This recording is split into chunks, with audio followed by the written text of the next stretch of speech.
News and വ്യൂസിലേക്ക് സ്വാഗതം. അങ്ങനെ marathon ചർച്ചകൾക്കൊടുവിൽ കോൺഗ്രസിന്റെ ലോക്സഭാ സ്ഥാനാർത്ഥി പട്ടിക വരുമ്പോൾ ഇന്നലെ വരെ എഴുതിയ ചുവരെഴുത്തുകളും ഇന്നലെ വരെ ഒട്ടിച്ച പോസ്റ്ററുകളും വെറുതെയാകുന്നു പല മണ്ഡലങ്ങളിലും. പത്മജയെ കൊണ്ട് ബിജെപിക്ക് ഒരു ഗുണവുമില്ലെന്ന കോൺഗ്രസുകാർ ആവർത്തിക്കുമ്പോൾ അവസാന നിമിഷങ്ങളിലെ മാറ്റത്തിന് കാരണം പത്മജി അല്ല എന്ന വാദം കേരളം എത്ര കണ്ട് വിശ്വസിക്കും? രാഹുൽ ഗാന്ധിക്ക് ജയിക്കാവുന്ന ഏറ്റവും സുരക്ഷിത മണ്ഡലം വയനാട് തന്നെയാകുമ്പോൾ ഈ കോൺഗ്രസ് ആണോ ദേശീയ തലത്തിൽ ബിജെപിയെ നേരിടുക എന്ന $1 മില്യൺ ചോദ്യം വീണ്ടും ഉച്ചത്തിൽ ചോദിക്കേണ്ടി വരും. കനകുലുവിന്റെ മുന്നറിയിപ്പുകൾ മറികടന്ന സിറ്റിംഗ് എംപിമാരെ മത്സരിപ്പിക്കുന്നത് രണ്ടാമതൊരു രാഹുൽ തരംഗം ആഞ്ഞു വീശുമെന്ന അമിതാത്മവിശ്വാസത്തിലോ? കെ.സി. വേണുഗോപാലിന്റെ സ്ഥാനാർത്ഥിത്വത്തിലെ അപകടം കോൺഗ്രസ് തിരിച്ചറിയുന്നുണ്ടോ? ഈ വിഷയം ഇന്ന് ന്യൂസ് ആൻഡ് വ്യൂസ് ചർച്ച ചെയ്യുമ്പോൾ അതിഥികളായി ഡോക്ടർ എ സമ്പത്ത് CPIM-ൽ നിന്നും, അഡ്വക്കേറ്റ് വസന്ത് തെങ്ങുംപള്ളി കോൺഗ്രസ് നേതാവ്, advocate P Krishnadas BJP, M Jayachandran മുതിർന്ന മാധ്യമപ്രവർത്തകൻ എന്നിവരാണ്. ഡോക്ടർ എ സമ്പത്ത്, അവസാന നിമിഷങ്ങളിൽ കോൺഗ്രസിന്റെ പട്ടികയിൽ പ്രതീക്ഷിച്ചതിൽ നിന്ന് ചില മാറ്റങ്ങൾ വരുന്നു. നോക്കൂ, ആദ്യഘട്ടത്തിൽ മുതൽ തന്നെ BJP അവരുടെ A ക്ലാസ് മണ്ഡലങ്ങളിൽ ഒന്നായി പരിഗണിച്ചു പോരുന്ന മണ്ഡലമാണ് തൃശൂർ. അത് നമുക്കറിയാവുന്നതുമാണ്. ഈ അവസാന നിമിഷം പ്രതാപനെ മാറ്റുന്നു, അവിടെ K മുരളീധരനെ കൊണ്ടിറക്കുന്നു, മറ്റൊരു പ്രതീതി അവിടെ സൃഷ്ടിക്കുമ്പോൾ ഈ തെരഞ്ഞെടുപ്പിലെ ഏറ്റവും സ്റ്റാർ മണ്ഡലം തൃശൂരാകാൻ പോകുന്നു. അതായത് സുരേഷ് ഗോപിയെ നേരിടാൻ പ്രതാപൻ കൂട്ടിയാൽ കൂടില്ല എന്നൊരു നെറേഷനിലേക്ക് കോൺഗ്രസുകാർ തന്നെ കാര്യങ്ങൾ കൊണ്ട് എത്തിക്കുന്നുണ്ടോ? ഇന്നലെ ഏതാണ്ട് ഇതേ സമയത്ത് മറ്റൊരു ടെലിവിഷൻ സംവാദത്തിൽ ഞാൻ പങ്കെടുക്കുമ്പോൾ കോൺഗ്രസിൻ്റെ നേതാവായിട്ടുള്ള ശ്രീ അനിലക്കര കോൺഗ്രസിനെ പ്രതിനിധീകരിച്ച് സംസാരിക്കുന്ന വേളയിൽ രാഷ്ട്രീയ വിഷയങ്ങൾക്കപ്പുറമായി അദ്ദേഹം തെരഞ്ഞെടുപ്പിൽ, പ്രത്യേകിച്ചും അദ്ദേഹത്തിന് തെരഞ്ഞെടുപ്പ് ചുമതലയുള്ള ലോക്സഭാ മണ്ഡലങ്ങളിൽ ഒന്നുകൂടിയാണ് എന്നുള്ളത് കൊണ്ട് അവിടുത്തെ കോൺഗ്രസിൻ്റെ സ്ഥാനാർത്ഥിയെ സംബന്ധിച്ച്, ഇന്നലെ സ്ഥാനാർത്ഥി വേറെയായിരുന്നു എന്നുള്ളത് അദ്ദേഹത്തിൻ്റെ ആ ഒരു ചർച്ചയിൽ നിന്ന് തന്നെ നമുക്കറിയാം. ഇന്ന് സ്ഥാനാർത്ഥി മാറുകയാണ്. കോൺഗ്രസ് സ്ഥാനാർത്ഥിയെ ഇന്നിപ്പോൾ പ്രഖ്യാപിച്ചിരിക്കുന്നു. ഇനിയിപ്പോൾ ഇതിലിനി മാറ്റം വരുകയോ ഇല്ലയോ എന്നുള്ളതിനെ സംബന്ധിച്ച് കണ്ടാണ് അറിയേണ്ടത്. ചുവരെഴുതുന്നു, ചുരണ്ടുന്നു, മായ്ക്കുന്നു, വീണ്ടും എഴുതുന്നു, ഇത്തരത്തിലുള്ള ഒരു സന്നിഗ്ധാവസ്ഥയിലാണ്. ലോക വനിതാ ദിനം കൂടിയാണെന്ന് കോൺഗ്രസിൻ്റെ KPCC ജനറൽ സെക്രട്ടറി ആയിരുന്ന, പിന്നീട് അവർ തന്നെ പറയുന്നു, പിന്നീട് KPCCയുടെ എക്സിക്യൂട്ടീവ് അംഗവും രാഷ്ട്രീയ കാര്യസമിതി, നമ്മുടെ സംസ്ഥാനത്ത് ചില മുൻ മന്ത്രിമാരടക്കം രാഷ്ട്രീയ കാര്യസമിതിയിലെ അംഗങ്ങളാണ് കോൺഗ്രസിൻ്റെ. അവരത് വലിയ കാര്യമായിട്ടാണ് പറയുന്നത്. അവർ BJPയിലേക്ക് പോയി. അതുമായി ബന്ധപ്പെട്ടുണ്ടായിട്ടുള്ള കുറേ വിവാദങ്ങളുണ്ട്. ഞാൻ വിവാദം എന്ന പദം ബോധപൂർവം ഉപയോഗിച്ചതാണ്.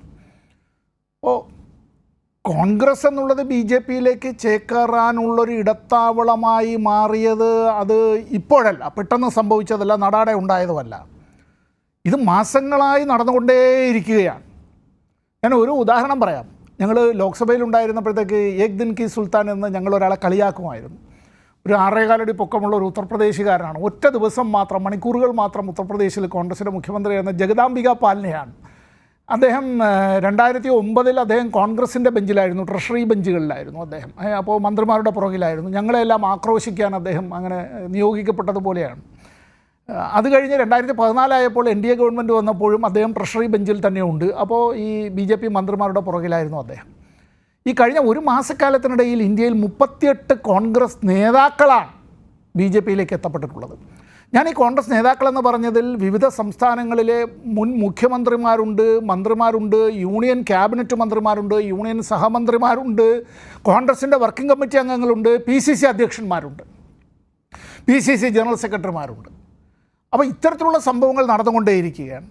അപ്പോൾ കേരളത്തിൽ ഇത്തരത്തിലൊരു കാര്യം ഇത് നടക്കുന്നു എന്ന് കോൺഗ്രസ് നേതൃത്വത്തിന് തന്നെ അറിയാതെ പോയെങ്കിൽ അത് അവരുടെ സംഘടനാപരമായ കാര്യത്തിൽ അവർ പരിശോധിക്കട്ടെ.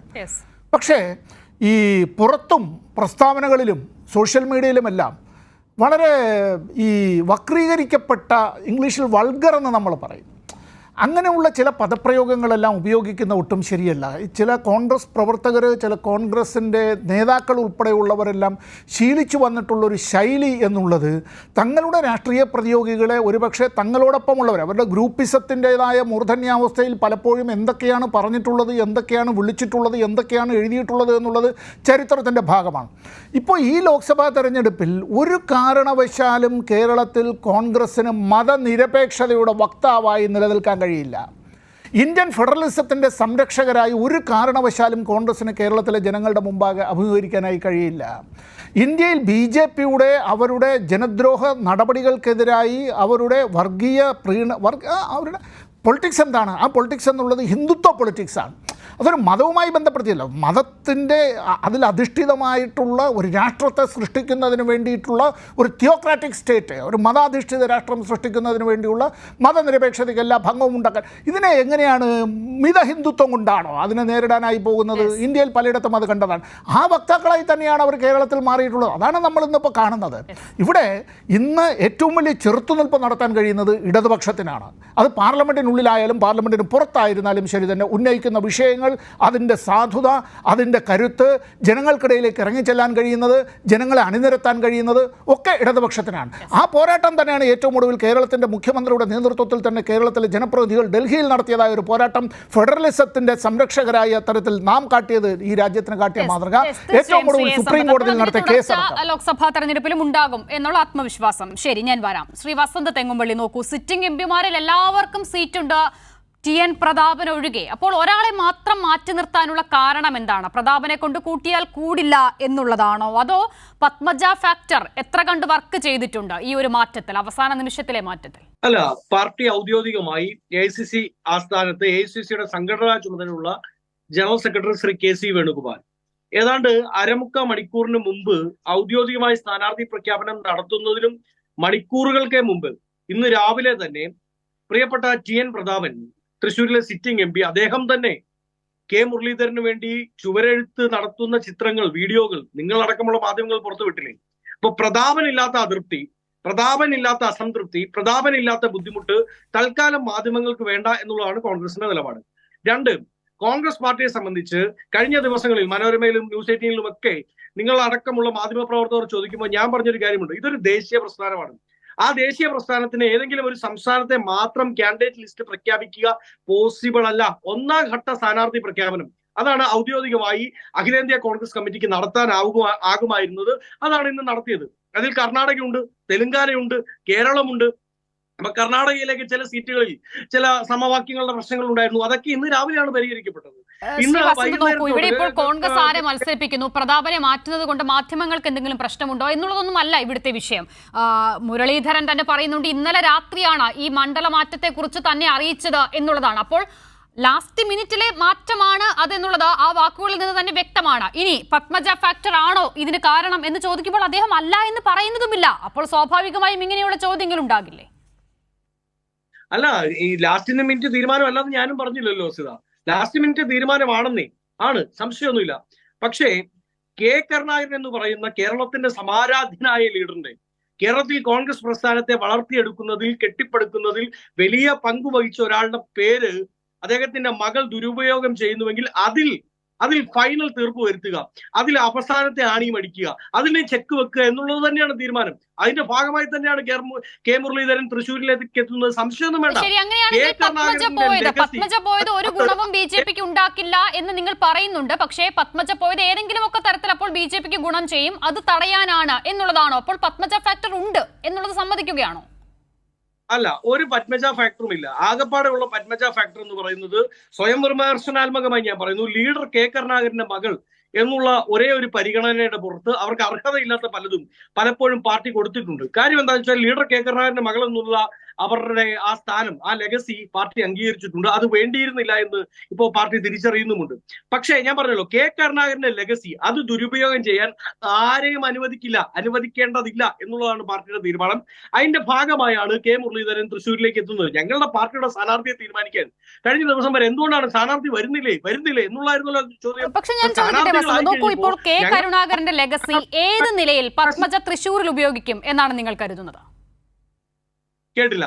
കേട്ടില്ല. ഇപ്പോൾ കെ കരുണാകരന്റെ ലെഗസി ദുരുപയോഗം ചെയ്യുന്നതിനെ കുറിച്ച് പറയുന്നുണ്ടല്ലോ വസന്ത്. അപ്പോൾ പത്മജ ഏത് നിലയിൽ കെ കരുണാകരന്റെ ലെഗസി തൃശൂർ മണ്ഡലത്തിൽ ഉപയോഗിക്കും എന്നുള്ളതാണ് നിങ്ങൾ കരുതുന്നത്? ഇപ്പൊ കണ്ടില്ലേ, ബി.ജെ.പിയുടെ ഫ്ലക്സിൽ കെ കരുണാകരന്റെ പടം ദുരുപയോഗം ചെയ്തു. അത് മലപ്പുറത്തല്ലേ? അങ്ങനെയാണെങ്കിൽ അങ്ങനെ വെക്കുന്ന എല്ലായിടത്തും മുരളീധരനെ മത്സരിപ്പിക്കാൻ പറ്റുമോ? ഇല്ലല്ലോ. തൃശ്ശൂരാണല്ലോ കെ കരുണാകരന്റെ തട്ടകം. തൃശ്ശൂരിലാണല്ലോ അദ്ദേഹം രാഷ്ട്രീയ പ്രവർത്തനം നടത്തിയത്. തൃശ്ശൂരാണല്ലോ അദ്ദേഹത്തെ വളർത്തിയെടുത്തത്. എന്താ സംശയമുള്ളത്? അതുകൊണ്ട് തന്നെ തൃശ്ശൂരിൽ ഞങ്ങളുടെ കാൻഡിഡേറ്റിനെ തീരുമാനിക്കാനുള്ള അവകാശം അത് ഞങ്ങൾക്ക് വിട്ടുതരണം. വളരെ കൃത്യമായി ഞങ്ങൾ പറയുന്നു. സമ്പത്ത് അടക്കമുള്ളവർ ഈ ചർച്ചയിൽ പങ്കെടുക്കുന്ന ഇടതു പ്രതിനിധി അധികം വൈകാതെ അവിടെ നിന്ന് എസ് രാജേന്ദ്രനും ഒക്കെ ബി.ജെ.പിയിലേക്ക് ചേരാൻ പോകുന്നത് പിടിച്ചു നിർത്താൻ ശ്രമിക്കുന്നതായിരിക്കും നല്ലത്. രാജേന്ദ്രനെ മുൻപ് തന്നെ പാർട്ടി പുറത്താക്കിയതല്ലേ? ഞാൻ മടങ്ങിയെത്താം വസന്ത്. ശ്രീ കൃഷ്ണദാസ് നോക്കൂ, പത്മജയെ മുന്നിൽ നിർത്തിയാൽ ബി.ജെ.പിക്ക് സുഖമായി 3ാം സ്ഥാനത്തേക്ക് പോകാം, തന്റെ ജോലിഭാരം കുറയും എന്നാണ് മുരളീധരൻ പറയുന്നത്. അപ്പോൾ പത്മജയെ ഏറ്റെടുത്തത് വേലിയിലിരുന്ന പാമ്പിനെ എടുത്ത് തോളിൽ വെച്ചതുപോലെയാകുമോ? ഇത് തൃശൂർ മണ്ഡലത്തെ ഉദ്ദേശിച്ചാണ് പറഞ്ഞതെങ്കിൽ അദ്ദേഹത്തിന് തെറ്റിപ്പോയി. തൃശ്ശൂരിൽ 3ാം സ്ഥാനത്തേക്ക് പോകാൻ പോകുന്നത് ശ്രീ കെ മുരളീധരനാണ്. അദ്ദേഹത്തിന് ആ അനുഭവം തൃശ്ശൂർ ജില്ലയിൽ നേരത്തെയുമുണ്ട്. വടക്കാഞ്ചേരി മണ്ഡലത്തിൽ മത്സരിച്ച അനുഭവം അദ്ദേഹത്തിന് നല്ല രീതിയിലുണ്ടല്ലോ. അപ്പൊ അദ്ദേഹത്തിന് എന്തും പറയാനുള്ള അവകാശമുണ്ട്. ഏതു തരത്തിലും ആളുകളെ ആക്ഷേപിക്കാനുള്ള അവകാശം മുരളീധരനുണ്ട്. അദ്ദേഹത്തിന്റെ സഹോദരിയെ തന്നെ അദ്ദേഹം കഴിഞ്ഞ ദിവസങ്ങളിൽ വിശേഷിപ്പിച്ചിട്ടുള്ള വാക്കുകൾ നമ്മളെല്ലാം കേട്ടിട്ടുള്ളതല്ലേ. അപ്പൊ കോൺഗ്രസിൽ ഒരു സ്ഥാനാർത്ഥിത്വം ഉറപ്പിക്കണമെന്നുണ്ടെങ്കിൽ, കോൺഗ്രസിൽ ഏതെങ്കിലും തരത്തിലുള്ള സ്ഥാനമാനങ്ങൾ നിലനിർത്തണമെന്നുണ്ടെങ്കിൽ ശ്രീ കെ മുരളീധരനെ സംബന്ധിച്ച് അദ്ദേഹത്തിന് എന്തും പറയാനുള്ള ലൈസൻസ് എടുത്തുകൊണ്ട് പറയാമെന്നുള്ളതാണെങ്കിൽ അതിൽ ഞങ്ങൾക്ക് വിരോധമൊന്നുമില്ല. പക്ഷേ പത്മജ വേണുഗോപാൽ ബി.ജെ.പിയിലേക്ക് വന്നത് യാതൊരു തരത്തിലുള്ള കണ്ടീഷൻസും ഇല്ലാതെയാണ്. അവർ തന്നെ അത് സൂചിപ്പിച്ചല്ലോ. അവർ ബി.ജെ.പിയിലേക്ക് വരാൻ തീരുമാനിച്ചു. അവർ ബി.ജെ.പിയുടെ അംഗത്വം എടുത്തു. ബി.ജെ.പിയുടെ പ്രവർത്തനത്തിന്റെ കുറിച്ചല്ല പറയുന്നത്. തെരഞ്ഞെടുപ്പ് പ്രചാരണത്തിൽ പത്മജയെ തൃശൂർ മണ്ഡലത്തിൽ നിങ്ങൾ മുന്നിൽ നിർത്തുകയാണെങ്കിൽ, അല്പം മുമ്പ് വസന്ത് പറഞ്ഞല്ലോ കരുണാകരന്റെ ലെഗസി ആ നിലയിൽ ആ മണ്ഡലത്തിൽ ഉപയോഗിക്കപ്പെടുമെന്ന്. അപ്പോൾ അങ്ങനെ ഒരു ലക്ഷ്യമുണ്ടെങ്കിൽ പത്മജയെ മുന്നിൽ നിർത്തിയാൽ സുഖമായി തന്റെ ഇലക്ഷൻ പ്രവർത്തനം എന്നുള്ളതാണ് മുരളീധരൻ പറയുന്നത്. അങ്ങനെയാണെങ്കിൽ കരുണാകരന്റെ ലെഗസി ഉപയോഗിച്ച് മുരളീധരൻ ജയിക്കാൻ ശ്രമിക്കണ്ടേ? അവിടെ മുരളീധരന് ജയിക്കാനുള്ള സാഹചര്യം ഉണ്ടാവണ്ടേ?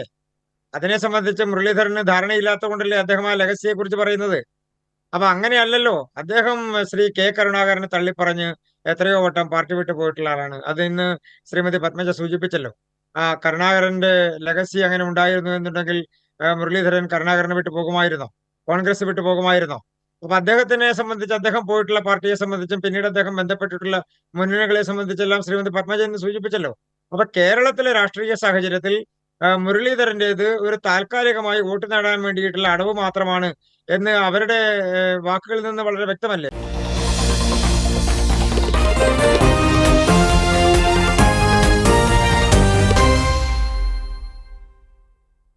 ന്യൂസ് ആൻഡ് വ്യൂസിലേക്ക് സ്വാഗതം.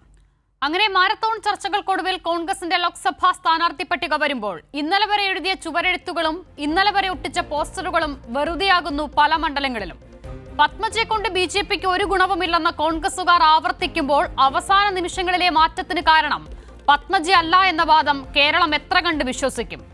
രാഹുൽ ഗാന്ധിക്ക് ജയിക്കാവുന്ന ഏറ്റവും സുരക്ഷിത മണ്ഡലം വയനാട് തന്നെയാകുമ്പോൾ ഈ കോൺഗ്രസ് ആണോ ദേശീയ തലത്തിൽ ബി.ജെ.പിയെ നേരിടുക എന്ന $1 മില്യൺ ചോദ്യം വീണ്ടും ഉച്ചത്തിൽ ചോദിക്കേണ്ടി വരും. കനകുലുവിന്റെ മുന്നറിയിപ്പുകൾ മറികടന്ന സിറ്റിംഗ് എംപിമാരെ മത്സരിപ്പിക്കുന്നത് രണ്ടാമതൊരു രാഹുൽ തരംഗം ആഞ്ഞു വീശുമെന്ന അമിതാത്മവിശ്വാസത്തിലോ? കെ.സി. വേണുഗോപാലിന്റെ സ്ഥാനാർത്ഥിത്വത്തിലെ അപകടം കോൺഗ്രസ് തിരിച്ചറിയുന്നുണ്ടോ? ഈ വിഷയം ഇന്ന് ന്യൂസ് ആൻഡ് വ്യൂസ് ചർച്ച ചെയ്യുമ്പോൾ അതിഥികളായി ഡോക്ടർ എ സമ്പത്ത് CPIM-ൽ നിന്നും, അഡ്വക്കേറ്റ് വസന്ത് തെങ്ങുംപള്ളി കോൺഗ്രസ് നേതാവ്, advocate P Krishnadas BJP, M.J. ചന്ദ്രൻ മുതിർന്ന മാധ്യമ പ്രവർത്തകൻ എന്നിവരാണ്. ഡോക്ടർ എ സമ്പത്ത്, അവസാന നിമിഷങ്ങളിൽ കോൺഗ്രസിന്റെ പട്ടികയിൽ പ്രതീക്ഷിച്ചതിൽ നിന്ന് ചില മാറ്റങ്ങൾ വരുന്നു. നോക്കൂ, ആദ്യഘട്ടത്തിൽ മുതൽ തന്നെ BJP അവരുടെ A ക്ലാസ് മണ്ഡലങ്ങളിൽ ഒന്നായി പരിഗണിച്ചു പോരുന്ന മണ്ഡലമാണ് തൃശൂർ. അത് നമുക്കറിയാവുന്നതുമാണ്. ഈ അവസാന നിമിഷം പ്രതാപനെ മാറ്റുന്നു, അവിടെ കെ മുരളീധരനെ കൊണ്ടിറക്കുന്നു, മറ്റൊരു പ്രതീതി അവിടെ സൃഷ്ടിക്കുമ്പോൾ ഈ തെരഞ്ഞെടുപ്പിലെ ഏറ്റവും സ്റ്റാർ മണ്ഡലം തൃശൂരാകാൻ പോകുന്നു. അതായത് സുരേഷ് ഗോപിയെ നേരിടാൻ പ്രതാപൻ കൂട്ടിയാൽ കൂടില്ല എന്നൊരു നെറേഷനിലേക്ക് കോൺഗ്രസുകാർ തന്നെ കാര്യങ്ങൾ കൊണ്ടെത്തിക്കുന്നുണ്ടോ? ഇന്നലെ ഏതാണ്ട് ഇതേ സമയത്ത് മറ്റൊരു ടെലിവിഷൻ സംവാദത്തിൽ ഞാൻ പങ്കെടുക്കുമ്പോൾ കോൺഗ്രസിൻ്റെ നേതാവായിട്ടുള്ള ശ്രീ അനിലക്കര കോൺഗ്രസിനെ പ്രതിനിധീകരിച്ച് സംസാരിക്കുന്ന വേളയിൽ രാഷ്ട്രീയ വിഷയങ്ങൾക്കപ്പുറമായി അദ്ദേഹം തെരഞ്ഞെടുപ്പിൽ, പ്രത്യേകിച്ചും അദ്ദേഹത്തിന് തെരഞ്ഞെടുപ്പ് ചുമതലയുള്ള ലോക്സഭാ മണ്ഡലങ്ങളിൽ ഒന്നുകൂടിയാണ് എന്നുള്ളത് കൊണ്ട് അവിടുത്തെ കോൺഗ്രസിൻ്റെ സ്ഥാനാർത്ഥിയെ സംബന്ധിച്ച്, ഇന്നലെ സ്ഥാനാർത്ഥി വേറെയായിരുന്നു എന്നുള്ളത് അദ്ദേഹത്തിൻ്റെ ആ ഒരു ചർച്ചയിൽ നിന്ന് തന്നെ നമുക്കറിയാം. ഇന്ന് സ്ഥാനാർത്ഥി മാറുകയാണ്.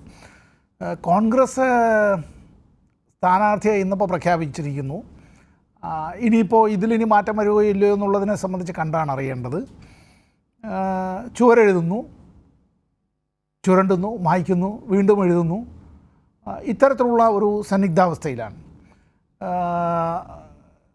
ലോക വനിതാ ദിനം കൂടിയാണെന്ന് കോൺഗ്രസിൻ്റെ KPCC ജനറൽ സെക്രട്ടറി ആയിരുന്ന, പിന്നീട് അവർ തന്നെ പറയുന്നു, പിന്നീട് KPCCയുടെ എക്സിക്യൂട്ടീവ് അംഗവും രാഷ്ട്രീയ കാര്യസമിതി, നമ്മുടെ സംസ്ഥാനത്ത് ചില മുൻ മന്ത്രിമാരടക്കം രാഷ്ട്രീയ കാര്യസമിതിയിലെ അംഗങ്ങളാണ് കോൺഗ്രസിൻ്റെ. അവരത് വലിയ കാര്യമായിട്ടാണ് പറയുന്നത്.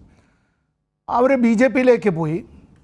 അതുമായി ബന്ധപ്പെട്ടുണ്ടായിട്ടുള്ള കുറേ വിവാദങ്ങളുണ്ട്. ഞാൻ വിവാദം എന്ന പദം ബോധപൂർവം ഉപയോഗിച്ചതാണ്.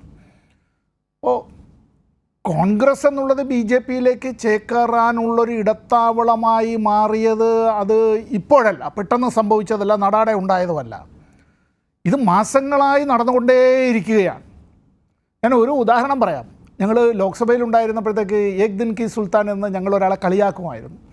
ഒരു 6.25 അടി പൊക്കമുള്ള ഒരു ഉത്തർപ്രദേശുകാരനാണ്. ഒറ്റ ദിവസം മാത്രം, മണിക്കൂറുകൾ മാത്രം ഉത്തർപ്രദേശിൽ കോൺഗ്രസിൻ്റെ മുഖ്യമന്ത്രിയായിരുന്ന ജഗദാംബിക പാലിനെയാണ്. അദ്ദേഹം 2009 അദ്ദേഹം കോൺഗ്രസിൻ്റെ ബെഞ്ചിലായിരുന്നു, ട്രഷറി ബെഞ്ചുകളിലായിരുന്നു അദ്ദേഹം. അപ്പോൾ മന്ത്രിമാരുടെ പുറകിലായിരുന്നു. ഞങ്ങളെല്ലാം ആക്രോശിക്കാൻ അദ്ദേഹം അങ്ങനെ നിയോഗിക്കപ്പെട്ടതുപോലെയാണ്. അത് കഴിഞ്ഞ് 2014 ആയപ്പോൾ NDA ഗവൺമെൻറ് വന്നപ്പോഴും അദ്ദേഹം ട്രഷറി ബെഞ്ചിൽ തന്നെയുണ്ട്. അപ്പോൾ ഈ BJP മന്ത്രിമാരുടെ പുറകിലായിരുന്നു അദ്ദേഹം. ഈ കഴിഞ്ഞ ഒരു മാസക്കാലത്തിനിടയിൽ ഇന്ത്യയിൽ 38 കോൺഗ്രസ് നേതാക്കളാണ് BJPയിലേക്ക് എത്തപ്പെട്ടിട്ടുള്ളത്. ഞാൻ ഈ കോൺഗ്രസ് നേതാക്കളെന്ന് പറഞ്ഞതിൽ വിവിധ സംസ്ഥാനങ്ങളിലെ മുൻ മുഖ്യമന്ത്രിമാരുണ്ട്, മന്ത്രിമാരുണ്ട്, യൂണിയൻ ക്യാബിനറ്റ് മന്ത്രിമാരുണ്ട്, യൂണിയൻ സഹമന്ത്രിമാരുണ്ട്, കോൺഗ്രസിൻ്റെ വർക്കിംഗ് കമ്മിറ്റി അംഗങ്ങളുണ്ട്, PCC അധ്യക്ഷന്മാരുണ്ട്, PCC ജനറൽ സെക്രട്ടറിമാരുണ്ട്. അപ്പോൾ ഇത്തരത്തിലുള്ള സംഭവങ്ങൾ നടന്നുകൊണ്ടേയിരിക്കുകയാണ്. അപ്പോൾ കേരളത്തിൽ ഇത്തരത്തിലൊരു കാര്യം ഇത് നടക്കുന്നു എന്ന് കോൺഗ്രസ് നേതൃത്വത്തിന് തന്നെ അറിയാതെ പോയെങ്കിൽ അത് അവരുടെ സംഘടനാപരമായ കാര്യത്തിൽ അവർ പരിശോധിക്കട്ടെ. പക്ഷേ ഈ പുറത്തും പ്രസ്താവനകളിലും സോഷ്യൽ മീഡിയയിലുമെല്ലാം വളരെ ഈ വക്രീകരിക്കപ്പെട്ട, ഇംഗ്ലീഷിൽ വൾഗർ എന്ന് നമ്മൾ പറയും, അങ്ങനെയുള്ള ചില പദപ്രയോഗങ്ങളെല്ലാം ഉപയോഗിക്കുന്ന ഒട്ടും ശരിയല്ല.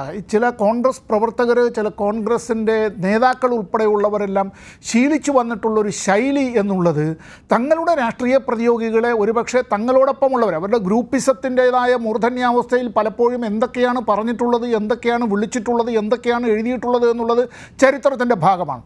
ഇപ്പോൾ ഈ ലോക്സഭാ തെരഞ്ഞെടുപ്പിൽ ഒരു കാരണവശാലും കേരളത്തിൽ കോൺഗ്രസ്സിന് മതനിരപേക്ഷതയുടെ വക്താവായി നിലനിൽക്കാൻ കഴിയില്ല. ഇന്ത്യൻ ഫെഡറലിസത്തിൻ്റെ സംരക്ഷകരായി ഒരു കാരണവശാലും കോൺഗ്രസ്സിന് കേരളത്തിലെ ജനങ്ങളുടെ മുമ്പാകെ അഭിമുഖീകരിക്കാനായി കഴിയില്ല. ഇന്ത്യയിൽ BJPയുടെ അവരുടെ ജനദ്രോഹ നടപടികൾക്കെതിരായി അവരുടെ അവരുടെ പൊളിറ്റിക്സ് എന്താണ്? ആ പൊളിറ്റിക്സ് എന്നുള്ളത് ഹിന്ദുത്വ പൊളിറ്റിക്സാണ്.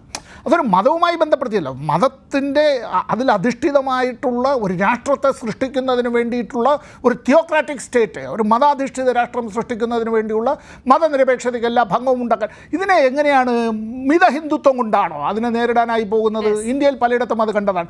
ആ വക്താക്കളായി തന്നെയാണ് അവർ കേരളത്തിൽ മാറിയിട്ടുള്ളത്. അതാണ് നമ്മൾ ഇന്നിപ്പോൾ കാണുന്നത്. ഇവിടെ ഇന്ന് ഏറ്റവും വലിയ ചെറുത്തുനിൽപ്പ് നടത്താൻ കഴിയുന്നത് ഇടതുപക്ഷത്തിനാണ്. അത് പാർലമെൻറ്റിനുള്ളിലായാലും പാർലമെൻറ്റിന് പുറത്തായിരുന്നാലും ശരി തന്നെ ഉന്നയിക്കുന്ന വിഷയങ്ങൾ, അതിൻ്റെ സാധുത, അതിൻ്റെ കരുത്ത്, ജനങ്ങൾക്കിടയിലേക്ക് ഇറങ്ങിച്ചെല്ലാൻ കഴിയുന്നത്, ജനങ്ങളെ അണിനിരത്താൻ കഴിയുന്നത് ഒക്കെ ഇടതുപക്ഷത്തിനാണ്. ആ പോരാട്ടം തന്നെയാണ് ഏറ്റവും ഒടുവിൽ കേരളത്തിൻ്റെ മുഖ്യമന്ത്രിയുടെ നേതൃത്വത്തിൽ തന്നെ കേരളത്തിലെ ജനപ്രതിനിധികൾ ഡൽഹിയിൽ നടത്തിയതായ ഒരു പോരാട്ടം.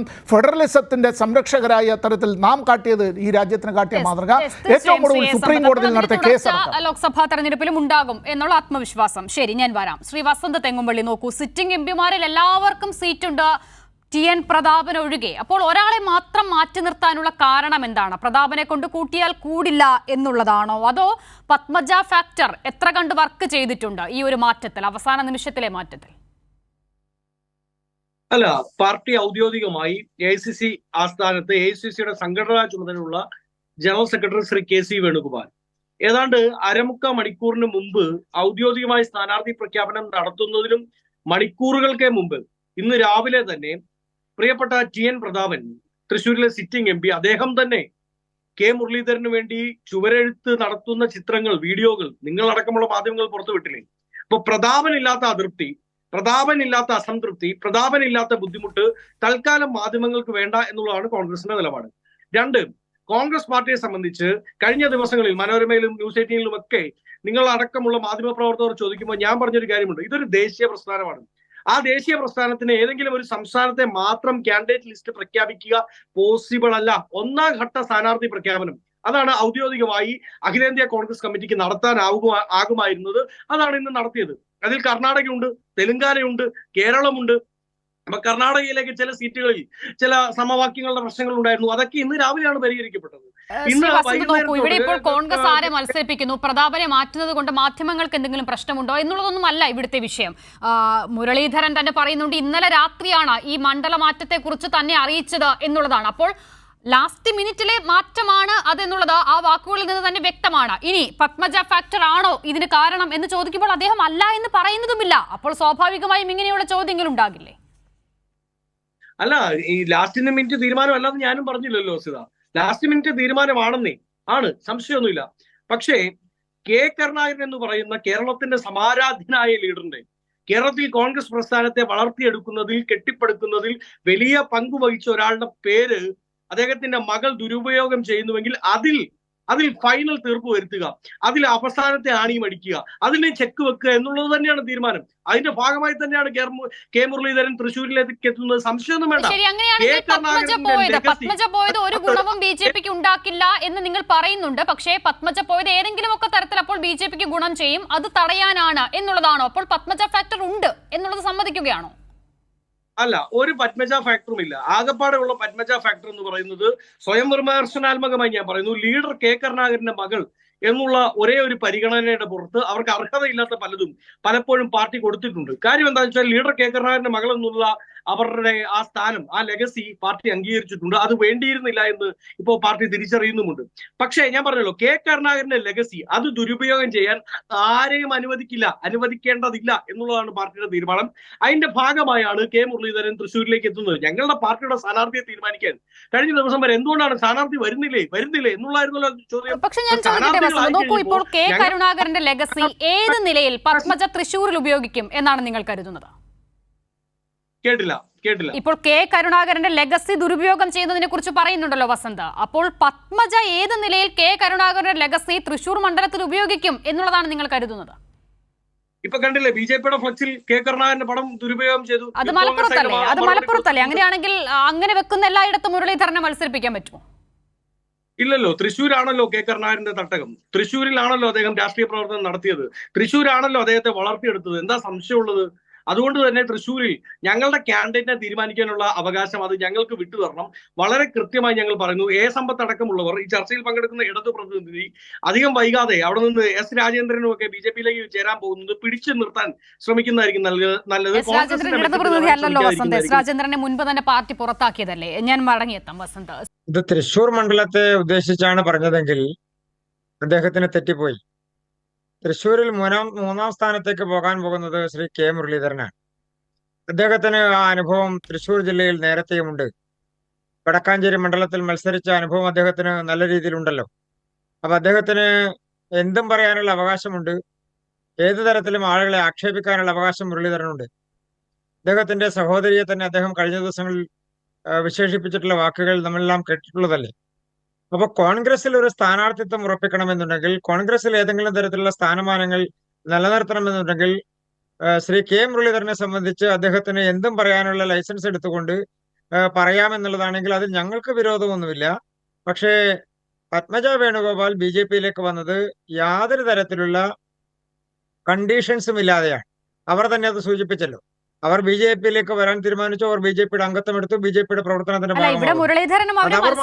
കുറിച്ചല്ല പറയുന്നത്. തെരഞ്ഞെടുപ്പ് പ്രചാരണത്തിൽ പത്മജയെ തൃശ്ശൂർ മണ്ഡലത്തിൽ നിങ്ങൾ മുന്നിൽ നിർത്തുകയാണെങ്കിൽ, അല്പം മുമ്പ് വസന്ത് പറഞ്ഞല്ലോ കരുണാകരന്റെ ലെഗസി ആ നിലയിൽ ആ മണ്ഡലത്തിൽ ഉപയോഗിക്കപ്പെടുമെന്ന്. അപ്പോൾ അങ്ങനെ ഒരു ലക്ഷ്യമുണ്ടെങ്കിൽ പത്മജയെ മുന്നിൽ നിർത്തിയാൽ സുഖമായി തന്റെ ഇലക്ഷൻ പ്രവർത്തനം എന്നുള്ളതാണ് മുരളീധരൻ പറയുന്നത്. അങ്ങനെയാണെങ്കിൽ കരുണാകരന്റെ ലെഗസി ഉപയോഗിച്ച് മുരളീധരൻ ജയിക്കാൻ ശ്രമിക്കണ്ടേ? അവിടെ മുരളീധരന് ജയിക്കാനുള്ള സാഹചര്യം ഉണ്ടാവണ്ടേ? അതിനെ സംബന്ധിച്ച് മുരളീധരന് ധാരണയില്ലാത്ത കൊണ്ടല്ലേ അദ്ദേഹം ആ ലെഗസിയെ കുറിച്ച് പറയുന്നത്. അപ്പൊ അങ്ങനെയല്ലല്ലോ. അദ്ദേഹം ശ്രീ കെ കരുണാകരനെ തള്ളിപ്പറഞ്ഞ് എത്രയോ വട്ടം പാർട്ടി വിട്ടു പോയിട്ടുള്ള ആളാണ്. അത് ഇന്ന് ശ്രീമതി പത്മജ സൂചിപ്പിച്ചല്ലോ. ആ കരുണാകരന്റെ ലെഗസി അങ്ങനെ ഉണ്ടായിരുന്നു എന്നുണ്ടെങ്കിൽ മുരളീധരൻ കരുണാകരനെ വിട്ടു പോകുമായിരുന്നോ? കോൺഗ്രസ് വിട്ടു പോകുമായിരുന്നോ? അപ്പൊ അദ്ദേഹത്തിനെ സംബന്ധിച്ച്, അദ്ദേഹം പോയിട്ടുള്ള പാർട്ടിയെ സംബന്ധിച്ചും പിന്നീട് അദ്ദേഹം ബന്ധപ്പെട്ടിട്ടുള്ള മുന്നണികളെ സംബന്ധിച്ചെല്ലാം ശ്രീമതി പത്മജ എന്ന് സൂചിപ്പിച്ചല്ലോ. അപ്പൊ കേരളത്തിലെ രാഷ്ട്രീയ സാഹചര്യത്തിൽ മുരളീധരന്റേത് ഒരു താൽക്കാലികമായി വോട്ട് നേടാൻ വേണ്ടിയിട്ടുള്ള അടവ് മാത്രമാണ് എന്ന് അവരുടെ വാക്കുകളിൽ നിന്ന് വളരെ വ്യക്തമല്ലേ? പത്മജ വേണുഗോപാൽ അതല്ലേ എന്ന് സൂചിപ്പിച്ചത്. അപ്പൊ ബി ജെ പിയെ സംബന്ധിച്ച് ശ്രീമതി പത്മജ വേണുഗോപാൽ കേരളത്തിൽ ബി ജെ പിയുടെ പ്രവർത്തനത്തിന്റെ ഭാഗമാകുമ്പോൾ ഞങ്ങൾക്ക് മറ്റാരുടെയും ലെഗസി ഇതുമായി ബന്ധപ്പെട്ടുകൊണ്ട് ഉപയോഗിക്കേണ്ട സാഹചര്യം നിലവിലില്ല. ബി ജെ പിയെ സംബന്ധിച്ച് ഞങ്ങൾ കേന്ദ്ര ഗവൺമെന്റിൽ നടപ്പാക്കുന്ന വികസന പദ്ധതികളും കേരളത്തിലേക്ക് കൊണ്ടുവന്നിട്ടുള്ള വികസനവും അതോടൊപ്പം തന്നെ കേരളത്തിന്റെ രാഷ്ട്രീയ സാഹചര്യത്തിൽ ഉണ്ടായിക്കൊണ്ടിരിക്കുന്ന മാറ്റങ്ങളും. അങ്ങനെയാണെങ്കിൽ ശ്രീമാൻ എ കെ ആന്റണിയുടെ ലെഗസി ഉപയോഗിക്കണ്ടേ ശ്രീ അനിൽ ആന്റണി? അങ്ങനെയല്ലല്ലോ ബി ജെ പി അനിൽ ആന്റണിയെ പത്തനംതിട്ടയിൽ സ്ഥാനാർത്ഥിയാക്കിയിട്ടുള്ളത്. ആരുടെ മക്കൾക്ക് വേണമെങ്കിലും ബി ജെ പിയിലേക്ക് വരാം, ആർക്ക് വേണമെങ്കിലും ബി ജെ പിയിലേക്ക് വരാം. അവർ ആ രാഷ്ട്രീയം ഉപേക്ഷിച്ചുകൊണ്ട് അവരുടെ ആശയധാരയിൽ നിന്ന് മാറിക്കൊണ്ട് അവർ മറ്റൊരു ആശയവുമായി ബന്ധപ്പെട്ടുകൊണ്ട് പ്രവർത്തിക്കാൻ വേണ്ടി തീരുമാനിക്കുന്നു. അതിലെന്താ തെറ്റുള്ളത്? അതിൽ തെറ്റൊന്നുമില്ല. അങ്ങനെയാണെങ്കിൽ അനിൽ ആന്റണിയുടെ സ്ഥാനാർത്ഥിത്വത്തിൽ മറ്റെന്ത് മാനദണ്ഡമാണ് ഉള്ളത്? അതിലൊരു കൃത്യമായ മറുപടി ഇതിനു മുൻപ് ബി ജെ പി പറഞ്ഞിട്ടുള്ളതായി എനിക്ക് അറിയുകയുമില്ല. ഞാൻ മടങ്ങി വരാം. ശ്രീ എം ജയചന്ദ്രൻ, മറ്റൊരു ഗൗരവകരമായ വിഷയമാണ് എനിക്ക് അങ്ങയിൽ നിന്നും തേടാനുള്ളത്. നോക്കൂ, 2006 വരെയാണ് കെ സി വേണുഗോപാലിന്റെ രാജ്യസഭാ കാലാവധി. നിലവിൽ ലോക്സഭയിലേക്ക് മത്സരിക്കുന്നു കെ സി വേണുഗോപാൽ. ഒരു പക്ഷേ ജയിച്ചാൽ, നിലവിൽ അദ്ദേഹം രാജസ്ഥാനിൽ നിന്നുള്ള രാജ്യസഭാംഗമാണ്. അപ്പോൾ ലോക്സഭാ തെരഞ്ഞെടുപ്പിൽ കെ സി വേണുഗോപാൽ ജയിച്ചാൽ നിലവിൽ ഭരണമില്ലാത്ത രാജ്യസഭയിൽ നിന്നും മറ്റൊരു കോൺഗ്രസ് പ്രതിനിധി രാജ്യസഭയിലേക്ക് എത്തുക, രാജസ്ഥാനിൽ നിന്നും മറ്റൊരു കോൺഗ്രസ് പ്രതിനിധി രാജ്യസഭയിലേക്ക് എത്തുക, അത് നടക്കാത്ത കാര്യമാണ്, ഇമ്പോസിബിൾ ആണ്. അപ്പോൾ അത് അറിഞ്ഞിട്ടും കയ്യിലുള്ള രാജ്യസഭാ സീറ്റ് കോൺഗ്രസ് ഉപേക്ഷിക്കുന്നതിന്റെ കാരണം എന്താണ്? ബി ജെ പിയുടെ റൂട്ട് എളുപ്പമാക്കുകയാണോ കോൺഗ്രസ്?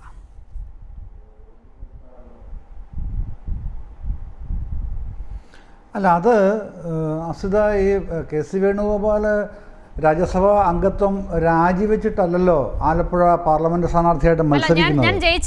അതുകൊണ്ട് തന്നെ അതൊരു കയ്യാലപ്പുറത്തിരിക്കുന്ന തേങ്ങയായിട്ടാണ്. ഹൈപ്പോത്തറ്റിക്കൽ ആണെങ്കിൽ അതിനെ അങ്ങനെ നോക്കിയാൽ പിന്നെ ഇത് ജയിക്കുന്ന സാഹചര്യം ഉണ്ടായാൽ സ്വാഭാവികമായും ഒരെണ്ണം ത്യജിക്കേണ്ടി വരും. അത് രാജ്യസഭാ അംഗത്വമേ ത്യജിക്കാൻ കഴിയൂ. അതിൻ്റെ അകത്ത് സംഘടനാകാര്യ ജനറൽ സെക്രട്ടറി എന്ന് പറയുന്നത് പ്രധാനപ്പെട്ട ഒരു തസ്തികയാണല്ലോ ആ പാർട്ടിയുടെ സംഘടനാ ഹൈറാർക്കിയിൽ. അപ്പോൾ അദ്ദേഹത്തിന് അത് ത്യജിക്കാനായിട്ട് ഇപ്പോഴേ, അങ്ങനെ സംഭവിച്ചാൽ ത്യജിക്കാനുള്ള അനുവാദം ഇപ്പോഴേ ഹൈക്കമാൻഡ് കൊടുത്തിട്ടുണ്ടാവും എന്നേ നമുക്ക് ഊഹിക്കാൻ കഴിയൂ. അതങ്ങനെ തന്നെ ആയിരിക്കാനാണ് സാധ്യത. അതല്ലാതെ മത്സരിക്കാൻ കഴിയില്ല. പക്ഷേ ഇവിടെ കെ സി വേണുഗോപാൽ ആലപ്പുഴ മത്സരിക്കുമ്പോൾ തുറച്ചു നോക്കുന്ന മറ്റു ചില യാഥാർത്ഥ്യങ്ങളുണ്ട് അസിത. ഞാൻ അതാണ് പ്രധാനമായിട്ടും പറയാൻ ശ്രമിക്കുന്നത്. അദ്ദേഹം 2009-ലും 2014-ലും ആലപ്പുഴയിൽ നിന്നുള്ള ലോക്സഭാംഗമായിരുന്നു. 2009-ൽ പിന്നെ സോണി ജെ കല്യാൺകുമാർ എന്ന് പറഞ്ഞ താരതമ്യേന അപ്രസക്തനായ ഒരാളായിരുന്നു ബി ജെ പിയുടെ സ്ഥാനാർത്ഥി. ഏതാണ്ട് 19,000 വോട്ടാണ് സോണിക്ക് കിട്ടിയിരുന്നത്. 2014 ആകുമ്പോഴേക്ക് ബി ജെ പിയുടെ സ്ഥാനാർത്ഥിയായിട്ട് വരുന്നത് പ്രൊഫസർ എ വി താമരാക്ഷനാണ്, നമ്മുടെ ദിനകരൻ്റെയൊക്കെ അനിയൻ, വി ദിനകരൻ്റെയൊക്കെ. അദ്ദേഹത്തിന് 2014-ൽ ബി ജെ പി സ്ഥാനാർത്ഥിയായിട്ട് വരുമ്പോൾ പ്രൊഫസർ താമരാക്ഷന് കിട്ടുന്നത് 40,000 വോട്ടാണ്. അപ്പോൾ ഈ രണ്ട് ഘട്ടങ്ങളിലും വേണുഗോപാലിന് ബി ജെ പിയുടെ വോട്ട് കിട്ടുന്നു എന്നുള്ള ആക്ഷേപമോ വിമർശനമോ പിന്നെ അനുഗ്രഹമോ ഒക്കെ ഉണ്ട്, വ്യാപകമായിട്ട് ചർച്ചയിലുമുണ്ട്. എന്നാൽ 2019 ഇലക്ഷനിൽ, ഇതിന് തൊട്ടു മുമ്പ് നടന്ന ഇലക്ഷനിൽ ആലപ്പുഴയിൽ ബി ജെ പി സ്ഥാനാർത്ഥിയായിട്ട് വരുന്ന ഡോക്ടർ കെ എസ് രാധാകൃഷ്ണനാണ്, മുൻ PSC ചെയർമാൻ. ഡോക്ടർ രാധാകൃഷ്ണന് അന്ന് കിട്ടുന്നത് 1,87,000 വോട്ടാണ്. ചെറിയ വോട്ടൊന്നുമല്ല. അതിന് മുമ്പത്തെ 2 തെരഞ്ഞെടുപ്പുമായിട്ട് തട്ടിച്ചു നോക്കുമ്പോൾ വലിയ വ്യത്യാസത്തിലുള്ള മാർജിനാണ് 1,87 എന്ന് പറയുന്നത്. ആ സ്ഥാനത്തേക്ക് ഇത്തവണ മത്സരിക്കാൻ വരുന്നത് ശോഭാ സുരേന്ദ്രനുമാണ്. അപ്പോൾ എന്തായാലും ശോഭയുടെ ഭൂരിപക്ഷം 2 ലക്ഷമെങ്കിലും കടക്കും എന്നാണ് ബി ജെ പി തുടക്കത്തിലെ പ്രകടിപ്പിക്കുന്ന ആത്മവിശ്വാസം. അത്രത്തോളം ആകുമെന്നുള്ളത് പിന്നീടുള്ള കാര്യങ്ങളാണ്. എന്തായാലും ബി ജെ പിക്ക് പുറമോട്ട് പോകാൻ കഴിയില്ല. പിന്നെ ശോഭാ സുരേന്ദ്രൻ്റെ ഒരു ഇലക്ഷൻ ആ ഒരു സ്ട്രാറ്റജി ക്യാമ്പയിനിങ് ഒക്കെ നോക്കിയാൽ അത്രയും വൈബ്രൻ്റായിട്ടാണ് അവർ ഇലക്ഷനിയറിങ്ങിൽ പങ്കെടുക്കാറുള്ളത്. അപ്പോൾ ബി ജെ പിയെ സംബന്ധിച്ചിടത്തോളവും ഏറ്റവും പ്രധാനപ്പെട്ട എതിരാളികളിൽ ഒരാൾ തന്നെയാണ് സംസ്ഥാന തലത്തിൽ മാത്രമല്ല ദേശീയ തലത്തിലും രാഹുൽ ഗാന്ധിയും സംഘടനാകാര്യ സെക്രട്ടറി ആയിട്ടുള്ള കെ സി വേണുഗോപാലും. അവരുടെ വോട്ടുകൾ പഴയ പോലെ അങ്ങോട്ട് ചെല്ലും എന്ന് പറയാനേ കഴിയില്ല എന്നുള്ള അവസ്ഥയുണ്ട്. ആ അവസ്ഥയിൽ തൃശ്ശൂരേക്കാളും കൂടുതൽ പിന്നെ പത്മജ വേണുഗോപാലിനെ ബി ജെ പി ക്യാമ്പയിൻ ചെയ്യിക്കാൻ ഇടയുള്ളത് ആലപ്പുഴയിലാണെന്നാണ് ഞാൻ കാണുന്ന ഒരു സംഗതി. കാരണം അത്രയധികം തീവ്രമായിട്ട് കെ സി വേണുഗോപാലിനെ സംബന്ധിച്ച് അദ്ദേഹവുമായി ബന്ധപ്പെട്ടും പത്മജ വേണുഗോപാലിന് വളരെ രൂക്ഷമായ അല്ലെങ്കിൽ ഗുരുതരമായ തർക്കങ്ങളുണ്ട്. അപ്പോൾ അതുകൊണ്ട് തന്നെ ബി ജെ പി ക്യാമ്പ് ആ നിലയ്ക്കായിരിക്കും അവിടെ കാണുക. അതൊരു വശം. മറ്റൊന്ന്, 2 MLA-മാരാണ് ഇപ്പോൾ വടകര പാർലമെൻറ്റ് മണ്ഡലത്തിൽ ഏറ്റുമുട്ടുന്നത്. പിന്നെ നമ്മുടെ മട്ടന്നൂർ MLA ആയിട്ടുള്ള കെ ശൈലജ ടീച്ചറും പാലക്കാട് MLA ആയിട്ടുള്ള ഷാഫി പറമ്പിലും. അപ്പോൾ ഇത് അവർക്ക് ശൈലജ ടീച്ചർ ഏറ്റവും കൂടുതൽ ഭൂരിപക്ഷം നേടിയ MLA ആണ് കേരളത്തിൽ ഈ കഴിഞ്ഞ ഇലക്ഷനിൽ. ഷാഫി ആണെന്നുണ്ടെങ്കിൽ കടുത്ത LDF തരംഗത്തിനിടയിലും ജയിച്ചു കയറിയ MLA-യുമാണ്. അപ്പോൾ എന്തുകൊണ്ട് ഷാഫി അവിടേക്ക് എന്നുള്ള ചോദ്യം ശക്തിയായിട്ട് വരുന്നുണ്ട്. എന്തുകൊണ്ട് മുരളീധരൻ തൃശ്ശൂരേക്ക് എന്നുള്ള ചോദ്യം വരുന്നുണ്ട്. എന്തുകൊണ്ട് പ്രതാപൻ ഔട്ട് എന്നുള്ള ചോദ്യവും വരുന്നുണ്ട്. ഈ ഇത്തരം ചോദ്യങ്ങളൊക്കെ വരുമ്പോൾ ഞാൻ ചോദിക്കുന്ന ഒരു സംശയമേ ഉള്ളൂ. വസന്തിനോട് ഇപ്പോൾ എനിക്ക് ചോദിക്കാനുള്ള ഒരു സംശയമേ ഉള്ളൂ. നിങ്ങൾ പിന്നെ വസന്ത് എല്ലാ തരത്തിലും LDF-നെതിരായിട്ടുള്ള കരുക്കളെല്ലാം മുറുക്കി കളം നിറഞ്ഞ് കളിക്കാൻ റെഡിയായിട്ട് നിൽക്കുകയാണ് എന്നാണ് എല്ലാ ദിവസവും ആവർത്തിച്ച് കോൺഗ്രസ് നേതാക്കളെല്ലാം പറയുന്നത്, വസന്ത് ഉൾപ്പെടെയുള്ളവർ. അങ്ങനെയാണെങ്കിൽ ഇത്തരത്തിലുള്ള റീഷഫ്ലിങ്ങിന് എന്തിനാണ് വരുന്നതെന്ന് സ്വാഭാവികമായൊരു സംശയം തോന്നില്ലേ? ഞാൻ LDF നേതാക്കളോ CPM-ൻ്റെ വിശിഷ്യ CPM നേതാക്കളോ ഇപ്പോൾ ഈ ചർച്ചയിൽ പങ്കെടുക്കുന്ന സമ്പത്തടക്കമുള്ളവരോ ഉന്നയിക്കുന്ന ആ തരത്തിലുള്ള ഒരു പൊളിറ്റിക്കൽ ആയിട്ടുള്ള ക്വസ്റ്റ്യൻ അല്ല ഞാൻ ചോദിക്കുന്നത്. പിന്നെ സാമാന്യ ജനങ്ങളുടെ ഭാഗത്തു നിന്ന് എന്താണ്, നിങ്ങൾ സർവ്വസജ്ജരായി യുദ്ധക്കളത്തിൽ നിൽക്കുകയാണ് നിങ്ങളെന്നുണ്ടെങ്കിൽ എന്തിനാണ് വേവലാതി, എന്തിനാണ് പ്രശ്നം? അവിടെ മുരളീധരനെ എന്തിനാണ് അവിടുന്ന് ഓടിച്ച് ഇവിടെ കൊണ്ടുവരുന്നത് തൃശ്ശൂരേക്ക്? ഷാഫി എന്തിനാണ് പാലക്കാട് നേരെ ഓടിച്ച് വടകരയ്ക്ക് വിടുന്നത്? അതൊക്കെ ആലോചിക്കില്ലേ സാധാരണഗതിയിൽ? പിന്നെ മറ്റൊന്ന്, കഴിഞ്ഞ തെരഞ്ഞെടുപ്പ് ഈ തെരഞ്ഞെടുപ്പുമായിട്ട് പിന്നെ ഇന്ന് രാവിലെ ഒരു കോൺഗ്രസ് നേതാവിനോട് ടെലിഫോൺ സംസാരിച്ചപ്പോൾ അദ്ദേഹം പറഞ്ഞ രസകരമായൊരു മറുപടി, ഇതേപ്പറ്റിയാണ് സംസാരിച്ചത് കേട്ടോ ഫോണിൽ. അപ്പോൾ അദ്ദേഹം പറഞ്ഞത് ഇനി ക്യാമ്പയിൻ ചെയ്യാൻ പോകുന്നത് 20 മണ്ഡലങ്ങളിലും കോൺഗ്രസിനെ മാത്രമല്ല മറ്റ് 4 മണ്ഡലങ്ങളിൽ കൂടെ മത്സരിക്കുന്നത് രാഹുൽ ഗാന്ധിയാണ് എന്നുള്ളതാണ് ഇനി പ്രധാനപ്പെട്ട ക്യാമ്പയിനായി UDF ചെയ്യാൻ പോകുന്നത്. അപ്പോൾ ഞാൻ ചോദിച്ചു, കഴിഞ്ഞ തവണ അത് തന്നെയായിരുന്നല്ലോ. അല്ല, കഴിഞ്ഞ തവണത്തെ അത്രയും വീറും വാശിയൊന്നും കണ്ടില്ലെങ്കിലും കുറച്ചൊക്കെ അത് ഏശാൻ സാധ്യതയുണ്ടെന്നാണ് ഞങ്ങൾ കാണുന്നത്. ഇതാണ് സ്ഥിതി. അപ്പോൾ ഇതെന്തുകൊണ്ട് LDF-ന് അവർക്ക് അവരുടേതായ നിലവാരത്തിൽ കാര്യങ്ങൾ തീരുമാനിച്ച് സ്ഥാനാർത്ഥികളുടെ 1ാം ഘട്ട പര്യടനം തന്നെ ഏതാണ്ട് പൂർത്തിയാക്കാറായി LDF സ്ഥാനാർത്ഥികൾ, നമുക്കെല്ലാവർക്കും അറിയാവുന്നതാണ്. പക്ഷേ അവർക്ക് ഇത്തരത്തിലുള്ള യാതൊരു വിധത്തിലുള്ള ആധിയും കാണുന്നില്ല. പിന്നെ വസന്ത് വേണമെങ്കിൽ പറയാതെ പുറമേക്കാണെന്ന് പറയും. ശരി, ആയിക്കോട്ടെ, പുറമേക്കെങ്കിലും അങ്ങനെ കാണുന്നില്ല. അവർ വളരെ യൂണിറ്റിയോടുകൂടി തന്നെയാണ് മുമ്പോട്ട് വരുന്നത്, കാര്യങ്ങൾ അവതരിപ്പിക്കുന്ന ആ രീതിയിൽ തന്നെ. പക്ഷേ അത്തരത്തിലുള്ള ഒരു സെറ്റപ്പ് മറുഭാഗത്ത് UDF ക്യാമ്പിൽ കാണുന്നില്ല. അതിന് മറ്റൊരു ഉദാഹരണം പറഞ്ഞാൽ, ലീഗിൻ്റെയും RMPയുടെയും രാവിലത്തെ സ്റ്റേറ്റ്മെൻറ്റ് നോക്കുമ്പോൾ ഇത് പ്രശ്നമാണ്, മുരളീധരൻ അവിടുന്ന് പോകുന്ന പ്രശ്നമാണെന്നാണ് ആദ്യ ഭാഗം. 2ാം ഭാഗം ഉച്ച കഴിയുമ്പോഴത്തേക്ക് PK കുഞ്ഞാലിക്കുട്ടിയും KK രമയും തിരുത്തുകയാണ്, ഏറ്റവും നല്ല ചോയ്സാണത്. അതെങ്ങനെയാണ് അങ്ങനെ വരുന്നത്? അപ്പോൾ രാഷ്ട്രീയത്തിൽ അങ്ങനെയൊക്കെ ആകാമെന്നുള്ള മറുപടി പറയാം, ഓക്കെ, അതിൻ്റെ അകത്തൊന്നും എനിക്ക് വിയോജിപ്പില്ല. പക്ഷേ ഇതെല്ലാം വോട്ടർമാരായ ജനങ്ങൾ കാണുക തന്നെയാണ്, അതാണ് പ്രധാനം. അപ്പോൾ കോൺഗ്രസ് ക്യാമ്പിനുള്ളിൽ അസ്വസ്ഥതകളുണ്ട്, എന്തൊക്കെയോ പുകയുന്നുണ്ട്. പിന്നെ അത് പത്മജ വേണുഗോപാലിൻ്റെ ഒരു ഘടകമായിരിക്കാം. മറ്റ് പല ഘടകങ്ങളും അവരെ അലട്ടുന്നുണ്ടെന്നുള്ളത് സ്പഷ്ടമായിട്ടും ജനങ്ങൾക്ക് മുമ്പിൽ ഇപ്പോൾ വന്നിട്ടുള്ള പ്രധാനപ്പെട്ട കാര്യങ്ങളാണ് എന്നാണ് എൻ്റെ അഭിപ്രായം.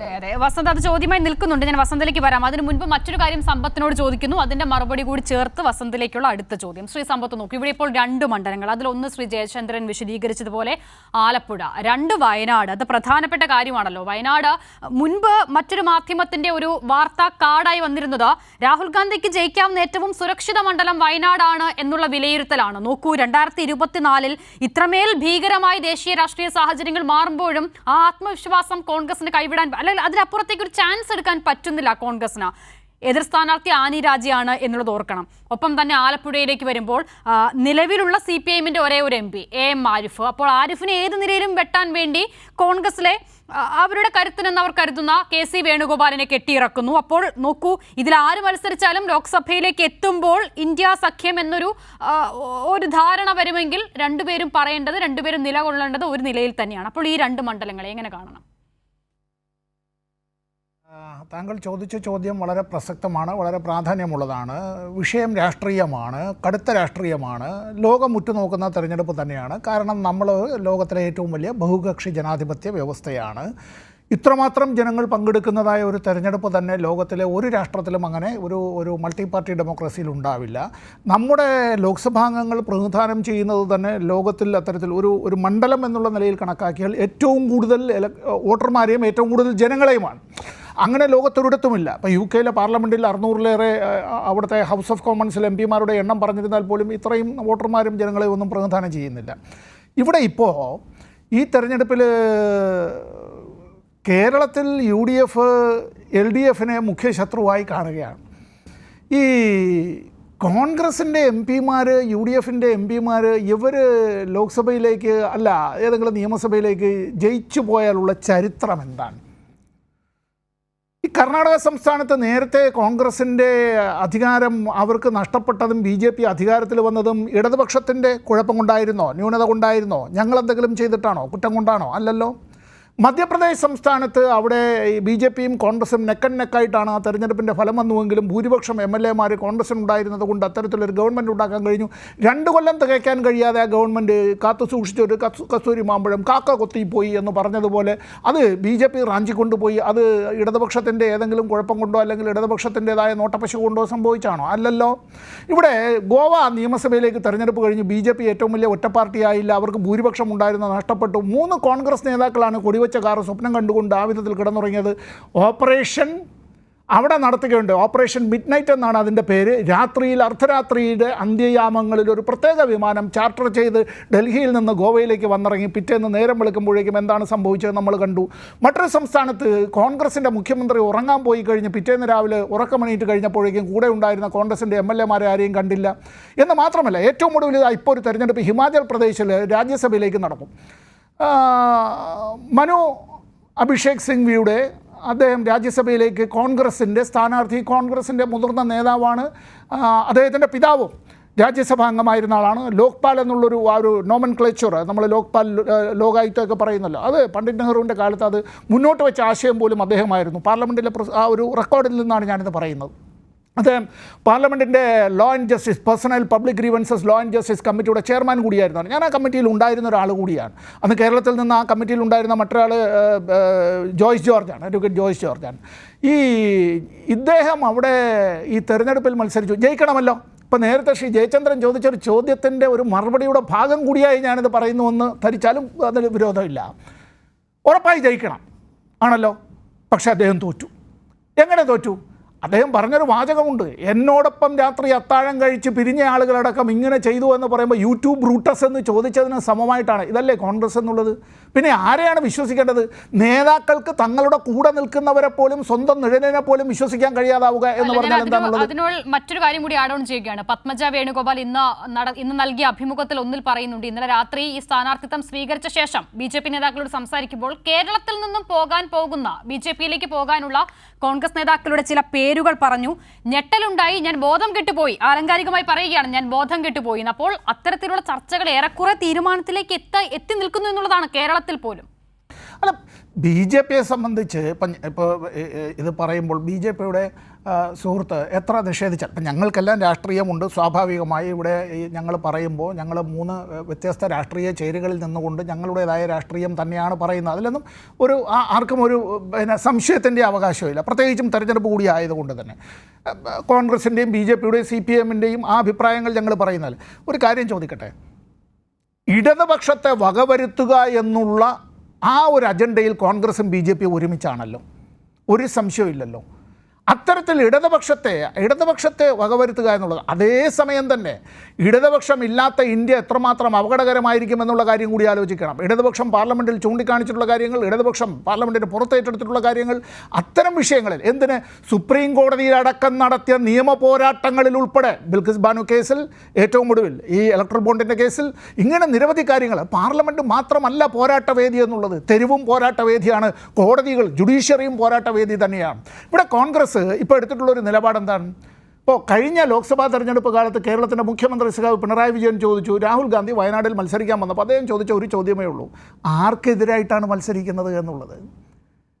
അമേദിയിൽ ഇപ്പോൾ യു പിയിൽ കോൺഗ്രസ് ഇതെല്ലാം പറയുമ്പോൾ ഞങ്ങളൊരു വലിയ പാർട്ടിയൊന്നുമല്ല, CPM ഒരു വലിയ പാർട്ടിയല്ല, ഇടതുപക്ഷം അത് വിവിധ വർഗ ബഹുജന സംഘടനകൾ വിവിധ ദൗത്യങ്ങൾ ഏറ്റെടുക്കുന്നുവെങ്കിലും അങ്ങനെ ലോക്സഭയിലോ അല്ലെങ്കിൽ അത്തരത്തിലൊരു വലിയ ഒരു അംഗസംഖ്യയുടെ ബലമൊന്നും ഞങ്ങളങ്ങനെ അവകാശപ്പെടുന്നില്ല. മുമ്പും അവകാശപ്പെടാൻ കഴിയില്ല, ഇപ്പോഴും അവകാശപ്പെടാൻ കഴിയില്ല. എണ്ണത്തിൽ വർധനവും കുറവും എല്ലാം ഉണ്ടായിട്ടുണ്ടെങ്കിൽ ഉത്തർപ്രദേശിൽ കോൺഗ്രസിൻ്റെ ഈറ്റില്ലമാണല്ലോ.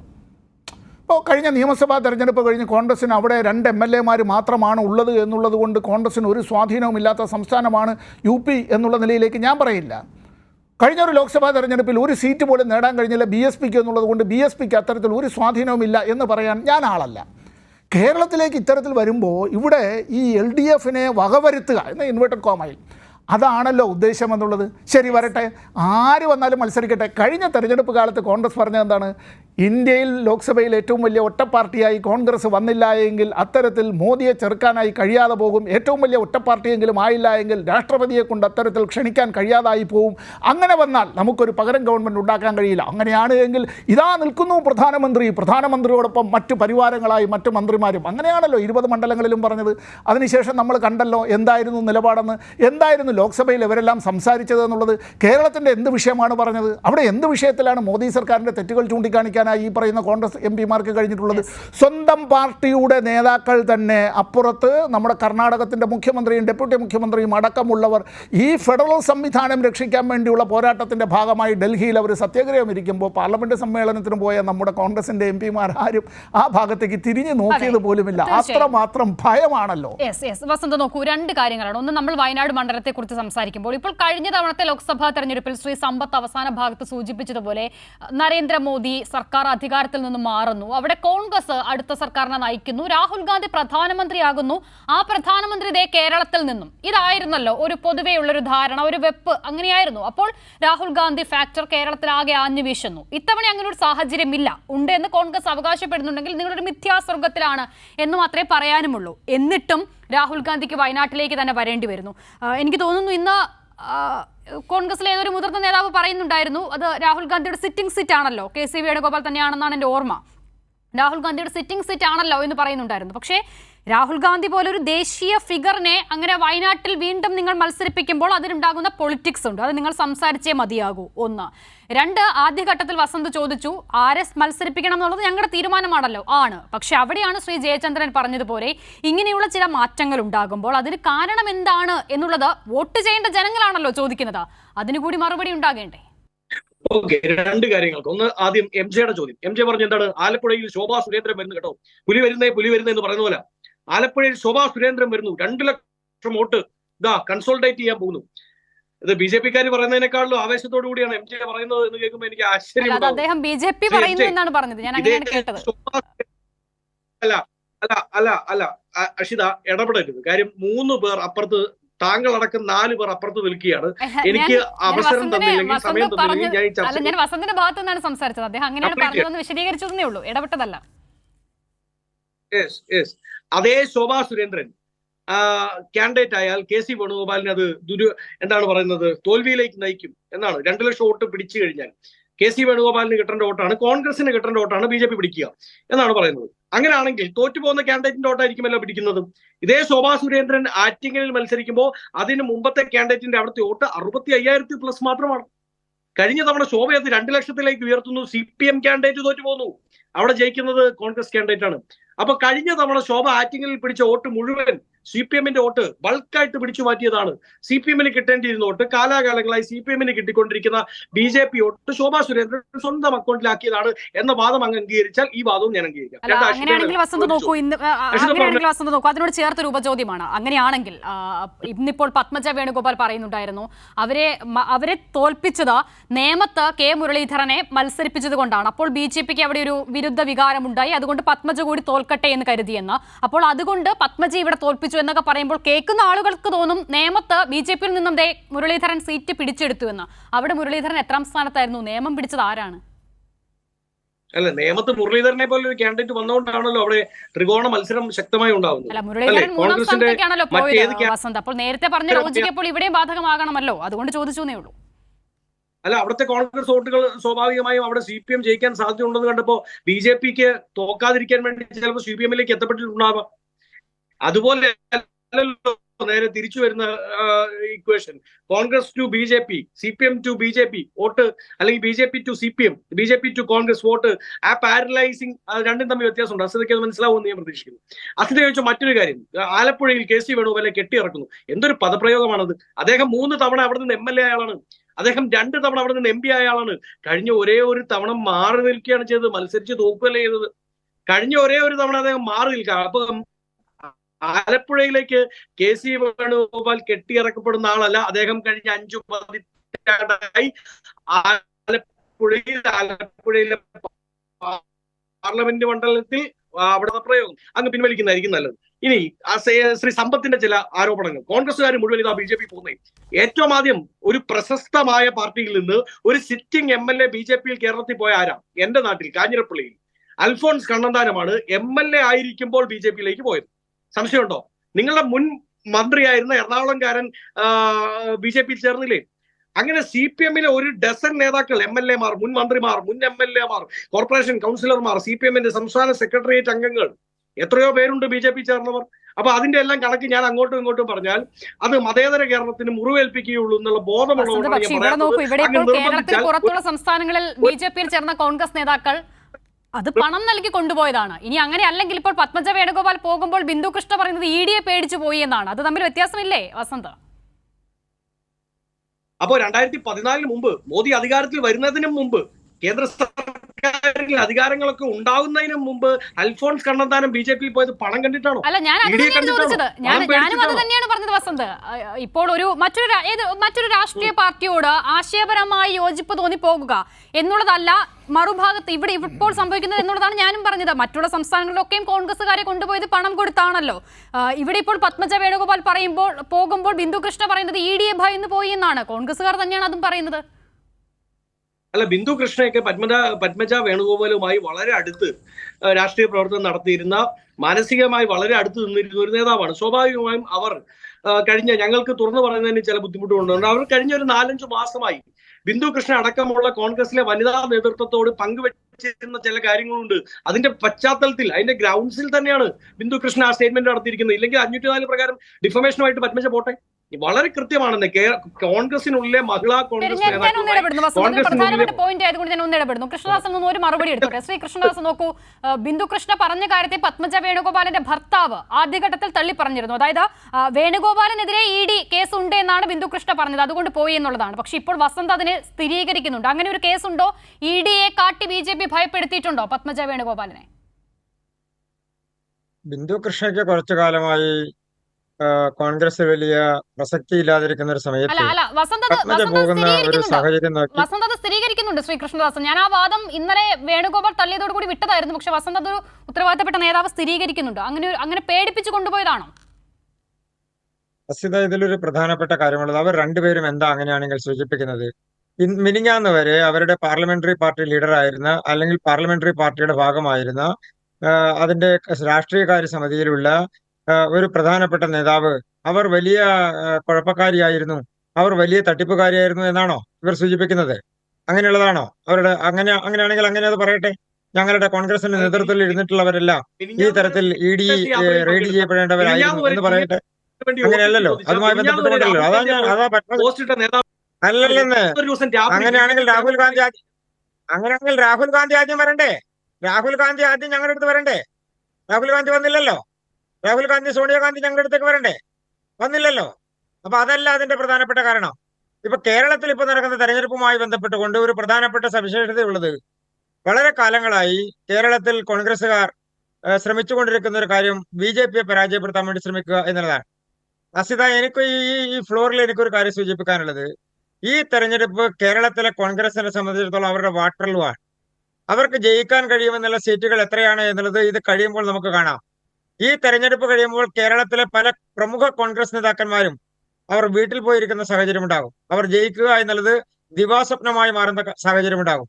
അതിന്റെ പ്രധാനപ്പെട്ട കാരണം, രാജ്യസഭയിൽ നിന്ന് ശ്രീ വേണുഗോപാൽ കേരളത്തിൽ വന്ന് മത്സരിക്കുന്നു എന്ന് പറഞ്ഞാൽ, അസിത ചോദ്യത്തിന് മറ്റൊരു വശമുണ്ട്. 2 വർഷം കൂടി ഇനി പാർലമെന്റിൽ രാജസ്ഥാനിൽ നിന്ന് ഇരിക്കാൻ കഴിയും. അപ്പൊ 5 വർഷം ഇരിക്കാൻ പറ്റുമോ എന്നാണ് ശ്രമിക്കുന്നത്. എനിക്ക് ഈ കാര്യത്തിൽ ഒറ്റ കാര്യമേ സൂചിപ്പിക്കാനുള്ളൂ അസിത. ഇവിടെ വയനാടും ആലപ്പുഴയും തമ്മിൽ വച്ചുമാറാനുള്ള ശ്രമമാണ് നടക്കുന്നത്. രാഹുൽ ഗാന്ധി ജയിക്കുമോ, ശ്രീ KC വേണുഗോപാൽ ജയിക്കുമോ എന്നുള്ളത് നമുക്ക് നോക്കിയിരുന്ന് കാണാം. അതിന്റെ പ്രധാനപ്പെട്ട കാരണം, CPI എന്ന് പറയുന്നത് എക്കാലത്തും ഇന്ത്യ മുന്നണിയിലെ ഒരു പ്രധാനപ്പെട്ട കക്ഷിയായി കോൺഗ്രസിനെ എക്കാലത്തും പിന്തുണയ്ക്കുന്ന ഒരു സാഹചര്യമുള്ള പാർട്ടിയാണ്. ആ CPIയുടെ ഏറ്റവും പ്രധാനപ്പെട്ട നേതാവ്, ദേശീയ നേതാവ് വയനാട്ടിൽ മത്സരിക്കുകയാണ്. അപ്പോ കേരളത്തിൽ എന്ത് രാഷ്ട്രീയമാണ് കോൺഗ്രസിനെ സംബന്ധിച്ച് ഇന്ത്യ മുന്നണി എന്നുള്ള നിലക്ക് അവർക്ക് പറയാനുള്ളത് CPIയുടെ മുന്നിൽ? അപ്പൊ സ്വാഭാവികമായും അവരെ സംബന്ധിച്ചിടത്തോളം, കോൺഗ്രസിനെ സംബന്ധിച്ചിടത്തോളം ഈ രാഷ്ട്രീയ തെരഞ്ഞെടുപ്പ് CPIയെ ഇല്ലാതെയാക്കുക എന്നുള്ളതാണ് ലക്ഷ്യമെന്നുണ്ടെങ്കിൽ, ഈ തെരഞ്ഞെടുപ്പിൽ കോൺഗ്രസിന്റെ രാഷ്ട്രീയ നിലപാട് എന്തായിരിക്കും അതവർ പറയണ്ടേ? ED പേടിപ്പിക്കുന്ന കാര്യമൊന്നും, ED വെച്ച് പേടിപ്പിക്കുന്ന കാര്യമൊന്നും കോൺഗ്രസ്സുകാർ ഞങ്ങളോട് ഇങ്ങോട്ട് പറയണ്ട. അവരെന്തൊക്കെയാണ് അധികാരത്തിലിരുന്ന കാലഘട്ടത്തിൽ CBIയെയും EDയെയും അതുപോലെ തന്നെ ദേശീയ അന്വേഷണ ഏജൻസികളെയെല്ലാം ഉപയോഗിച്ചുകൊണ്ട് രാഷ്ട്രീയ പ്രതിയോഗികൾക്കെതിരെ നടത്തിയിരുന്നത് എന്നുള്ളത് P. ചിദംബരത്തോട് ചോദിച്ചാൽ മനസ്സിലാകും. അത് വസന്തനെ പോലുള്ള ആളുകൾ ആദ്യം ചോദിക്കേണ്ടത് P. ചിദംബരത്തിനോടാണ്. അപ്പൊ ഞങ്ങൾക്ക് പറയാനുള്ളത്, അങ്ങനെയാണെങ്കിൽ ആദ്യം വരേണ്ടത് കോൺഗ്രസിൽ നിന്ന് സോണിയാഗാന്ധിയും രാഹുൽ ഗാന്ധിയുമല്ലേ അവർക്കെതിരെയല്ലേ ഏറ്റവും വലിയ ED കേസ് നിൽക്കുന്നത്. അപ്പൊ അത് മാറ്റി വെച്ചുകൊണ്ട് പത്മജക്കെതിരെ ആരോപണം ഉന്നയിക്കുക എന്ന് പറഞ്ഞാൽ ഒരർത്ഥവുമില്ല എന്നുള്ളതും അതിന്റെ രാഷ്ട്രീയ സാഹചര്യം എന്താണ് എന്നുള്ളതും ഇന്ന് ശ്രീമതി പത്മജ സൂചിപ്പിച്ചിട്ടുണ്ട്. അപ്പൊ അതിന്റെ പ്രധാനപ്പെട്ട കാരണം, കേരളത്തിൽ താൽക്കാലികമായി ഞങ്ങൾ വലിയ തരത്തിൽ ജയിക്കാൻ പോകുന്നു എന്ന് പറയുന്ന ആ അന്തരീക്ഷം, രാഷ്ട്രീയ അന്തരീക്ഷം ഇന്ന് കേരളത്തിൽ ഇല്ല എന്നുള്ളത് കോൺഗ്രസ്സുകാർ തിരിച്ചറിയുകയാണ്. ഇപ്പൊ സ്ഥാനാർത്ഥിയെ മാറ്റിവെക്കുന്നു, വടകരയിൽ നിന്ന് സ്ഥാനാർത്ഥിയെ മാറ്റുന്നു, തൃശ്ശൂരിലേക്ക് പുലി വരുന്നു എന്നാ പറയുന്നത്. ഏത് പുലി? എവിടെ വരുന്നു? നമുക്ക് കാണാലോ തൃശ്ശൂരിൽ എന്താ സംഭവിക്കാൻ പോകുന്നത്. 3ാം സ്ഥാനത്തേക്കാണ് ശ്രീമാൻ K. മുരളീധരൻ പോകാൻ വേണ്ടി പോകുന്നത്. അത് ഞാൻ തുടക്കത്തിൽ സൂചിപ്പിച്ചത്. കേരളത്തിൽ കോൺഗ്രസ്സുകാരുടെ സ്വപ്നങ്ങൾ ഈ തെരഞ്ഞെടുപ്പോടുകൂടി അവസാനിക്കും. ഇനി വരാൻ പോകുന്ന പാർലമെന്റ് തെരഞ്ഞെടുപ്പിൽ രാഹുൽ ഗാന്ധി കേരളം സ്വപ്നം കാണാൻ വേണ്ടി പോകുന്നില്ല. അതിന്റെ പ്രധാനപ്പെട്ട കാരണം, കേരളവും ഇപ്പൊ തന്നെ ജയിക്കാൻ കഴിയുമെന്ന് അവർ സ്വപ്നം കാണുന്നത് കോൺഗ്രസിന്റെ ശക്തി കൊണ്ടല്ല, മുസ്ലിം ലീഗിന്റെ ശക്തി കൊണ്ടാണ്. വയനാട്ടിൽ ജയിക്കാൻ കഴിയും രാഹുൽ ഗാന്ധിക്ക് സുരക്ഷിത മണ്ഡലം എന്ന് പറയുന്നത്. അങ്ങനെ സുരക്ഷിത മണ്ഡലമാണ് കേരളത്തിലെ എല്ലാ മണ്ഡലവും കോൺഗ്രസിനെങ്കിൽ, കോൺഗ്രസിന് എന്തുകൊണ്ടാണ് രാഹുൽ ഗാന്ധിയെ ആലപ്പുഴയിൽ മത്സരിപ്പിക്കാൻ പറ്റാത്തത്? എന്തുകൊണ്ടാണ് വടകരയിൽ മത്സരിപ്പിക്കാൻ പറ്റാത്തത്? എന്താണ് ഷാഫി പറമ്പിലിനെ ഇത്ര പ്രഷർ ചെലുത്തുന്ന സാഹചര്യം ഉണ്ടായത്? രാഹുൽ ഗാന്ധിക്ക് വടകരയിൽ മത്സരിക്കാമായിരുന്നല്ലോ. അപ്പൊ മുസ്ലിം ലീഗിന്റെ പിൻബലത്തിൽ നിന്നുകൊണ്ട് വയനാട് ജയിക്കാം എന്നുള്ളതല്ലാതെ കോൺഗ്രസിന് ബാക്കി ഏതെങ്കിലും മണ്ഡലങ്ങൾ സുരക്ഷിത മണ്ഡലങ്ങളാണെന്ന് പറയാൻ കോൺഗ്രസ് നേതാക്കന്മാർക്ക് ധൈര്യമുണ്ടോ? അങ്ങനെയാണെങ്കിൽ രാഹുൽ ഗാന്ധിയെ മത്സരിപ്പിക്കാൻ ധൈര്യം കാണിക്കില്ലേ? അപ്പൊ രാഹുൽ ഗാന്ധിക്ക് പോലും സുരക്ഷിത മണ്ഡലം എന്ന് കാണണമെന്നുണ്ടെങ്കിൽ കോൺഗ്രസിന്റെ പിൻബലം പോരാ എന്നുള്ളത് അവർ തിരിച്ചറിഞ്ഞിരിക്കുന്നു. അവിടെയാണ് ആനി രാജ മത്സരിക്കുന്നു എന്നുള്ളത് കൊണ്ട്, CPIയുടെ സ്ഥാനാർത്ഥി മത്സരിക്കുന്നു എന്നുള്ളത് കൊണ്ട് രാഹുൽ ഗാന്ധിക്ക് സുരക്ഷിത മണ്ഡലമായി അവിടെ കാണുന്നത്. അതിന്റെ പ്രധാനപ്പെട്ട കാരണം, CPIക്ക് കഴിഞ്ഞ പല തെരഞ്ഞെടുപ്പുകളിലും കിട്ടിയിട്ടുള്ള വോട്ടുകൾ പരിശോധിച്ചാൽ അറിയാം, അവർ ദയനീയമായി പരാജയപ്പെടുന്ന സാഹചര്യം ഉണ്ടാകുന്നു. അപ്പൊ സ്വാഭാവികമായും കോൺഗ്രസിന് ഇടതുപക്ഷത്തിന്റെ കൂടി ഒരു പിന്തുണയോടുകൂടി ഇന്ത്യ മുന്നണിയുടെ പ്രധാനപ്പെട്ട നേതാവ് എന്നുള്ള നിലക്ക് രാഹുൽ ഗാന്ധിയെ ജയിപ്പിച്ചെടുക്കാൻ കഴിയുന്ന ഒരു രാഷ്ട്രീയ പരീക്ഷണം മാത്രമാണത്. രാഹുൽ ഗാന്ധി വേറെ ഏത് മണ്ഡലത്തിൽ ഇന്ത്യയിൽ നിന്ന് മത്സരിക്കാൻ പോകുന്നത്? ശ്രീ ജയചന്ദ്രൻ, പുതിയൊരു പൊളിറ്റിക്കൽ നറേഷനാണ് കൃഷ്ണദാസ് മുന്നോട്ട് വെക്കുന്നത്. വിശദീകരിക്കേണ്ടല്ലോ. ഇന്ത്യ മുന്നണിയെ ജയിപ്പിക്കുക എന്നുള്ളതാണെങ്കിൽ ആനി രാജയെ പരാജയപ്പെടുത്തി രാഹുൽ ഗാന്ധി ജയിപ്പിക്കാൻ പോകുന്നു. അത് തന്നെയാകും ആലപ്പുഴയിൽ നിന്നുമായിരിക്കും അവർ പറയുന്നത്.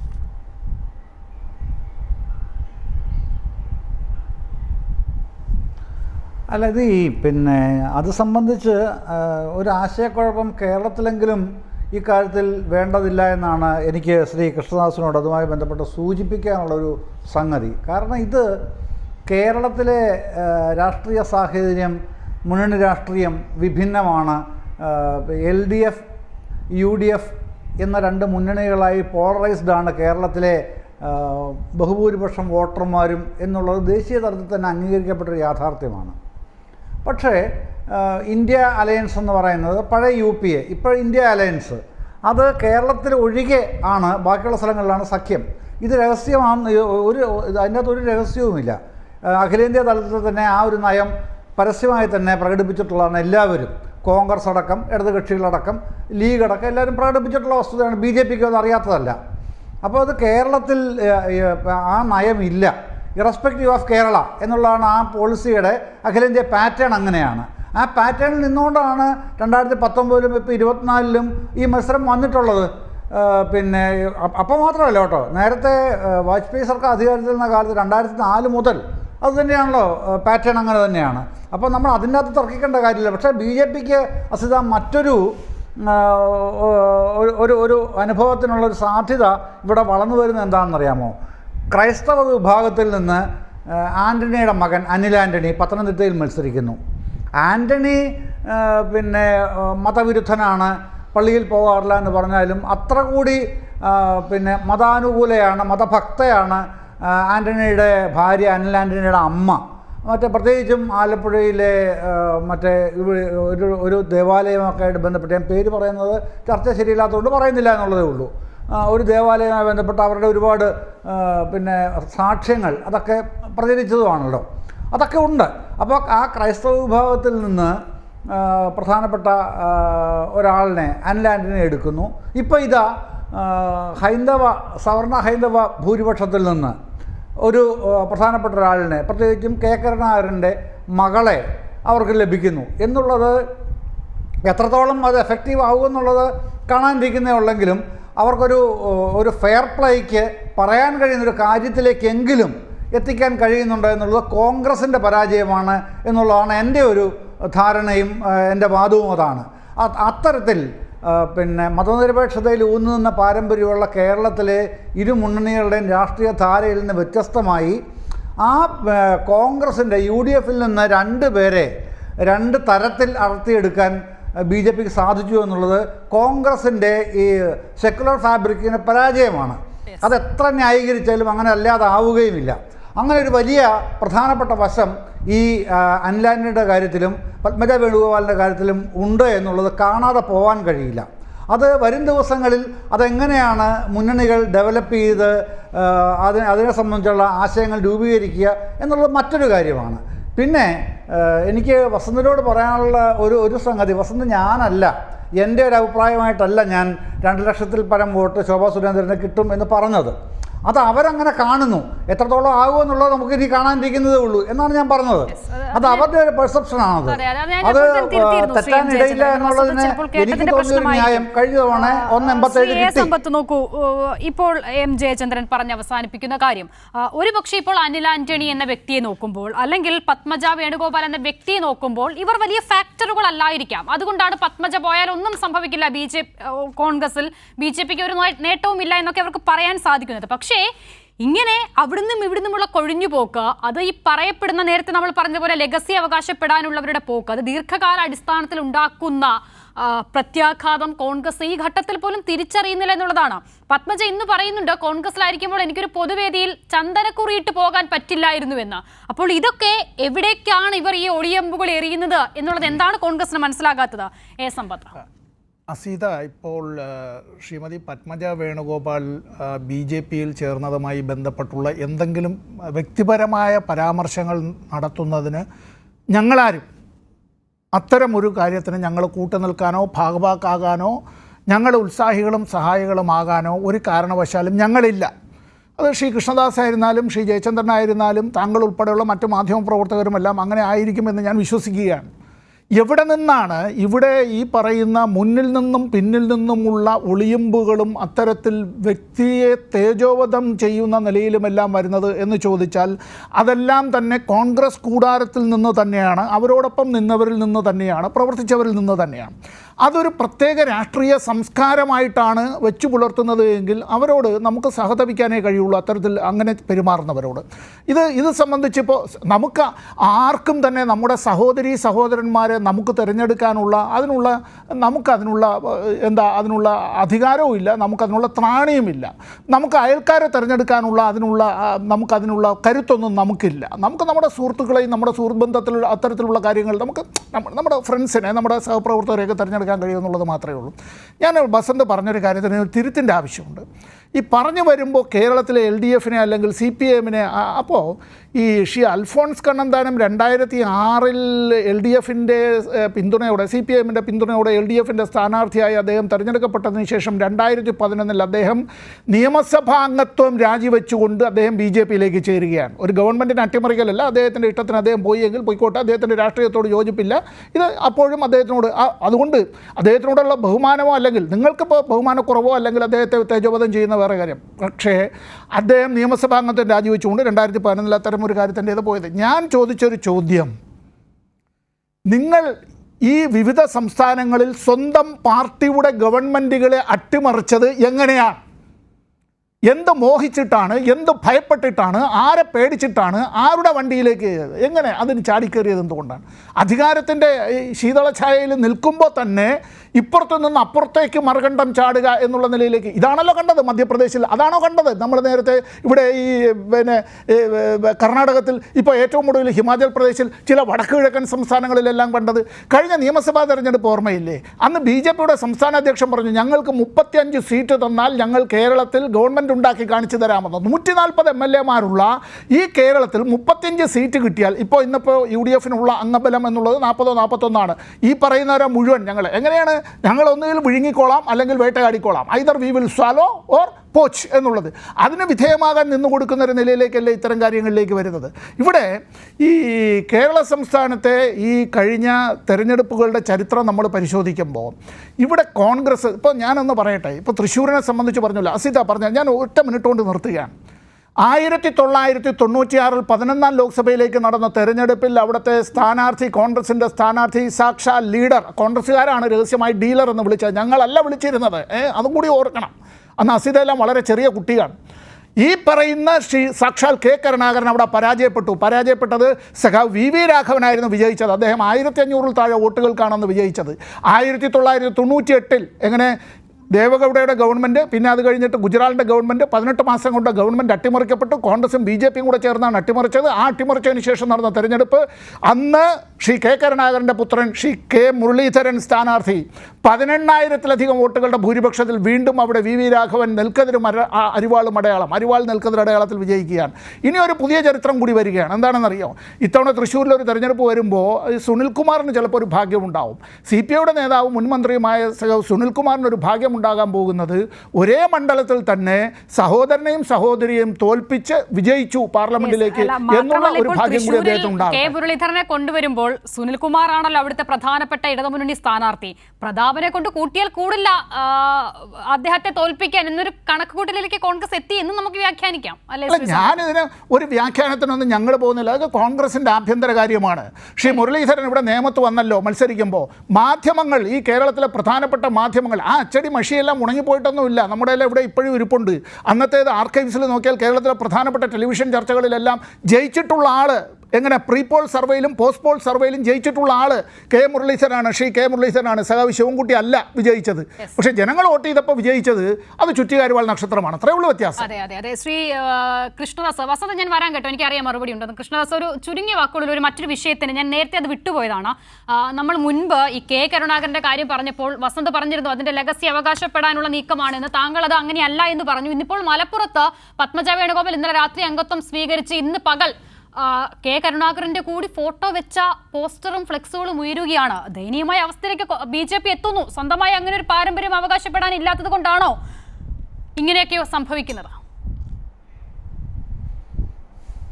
ഇതിന്റെ പ്രധാനപ്പെട്ട കാരണം പത്മജയോട് അനുഭാവം പുലർത്തുന്ന ധാരാളം കോൺഗ്രസ്സുകാർ, പത്മജയോടൊപ്പം BJPയിലേക്ക് വരണമെന്ന് ആഗ്രഹിക്കുന്ന ധാരാളം കോൺഗ്രസ്സുകാർ, അവർ ഈ സംസ്ഥാനത്തെ പല ഭാഗങ്ങളിലുമുണ്ട്. അവർ ഒരുപക്ഷെ പത്മജിയോട് അനുഭവം പ്രകടിപ്പിച്ചുകൊണ്ട് കരുണാകരനോട് അനുഭവം പ്രകടിപ്പിച്ചുകൊണ്ട് ഫ്ലക്സ് ബോർഡുകൾ ഉയർത്തിയിട്ടുണ്ടാവും. അതിലെന്താ തെറ്റുള്ളത്? അതിൽ ശരി, അതായത് തെറ്റൊന്നും കാണാൻ പത്മജയോട് പറ്റില്ലല്ലോ. താല്പര്യമുള്ള കോൺഗ്രസ്സുകാരാണ്, അത് ബി.ജെ.പിയുടെ ഫ്ലെക്സ് അല്ല എന്നതാണോ?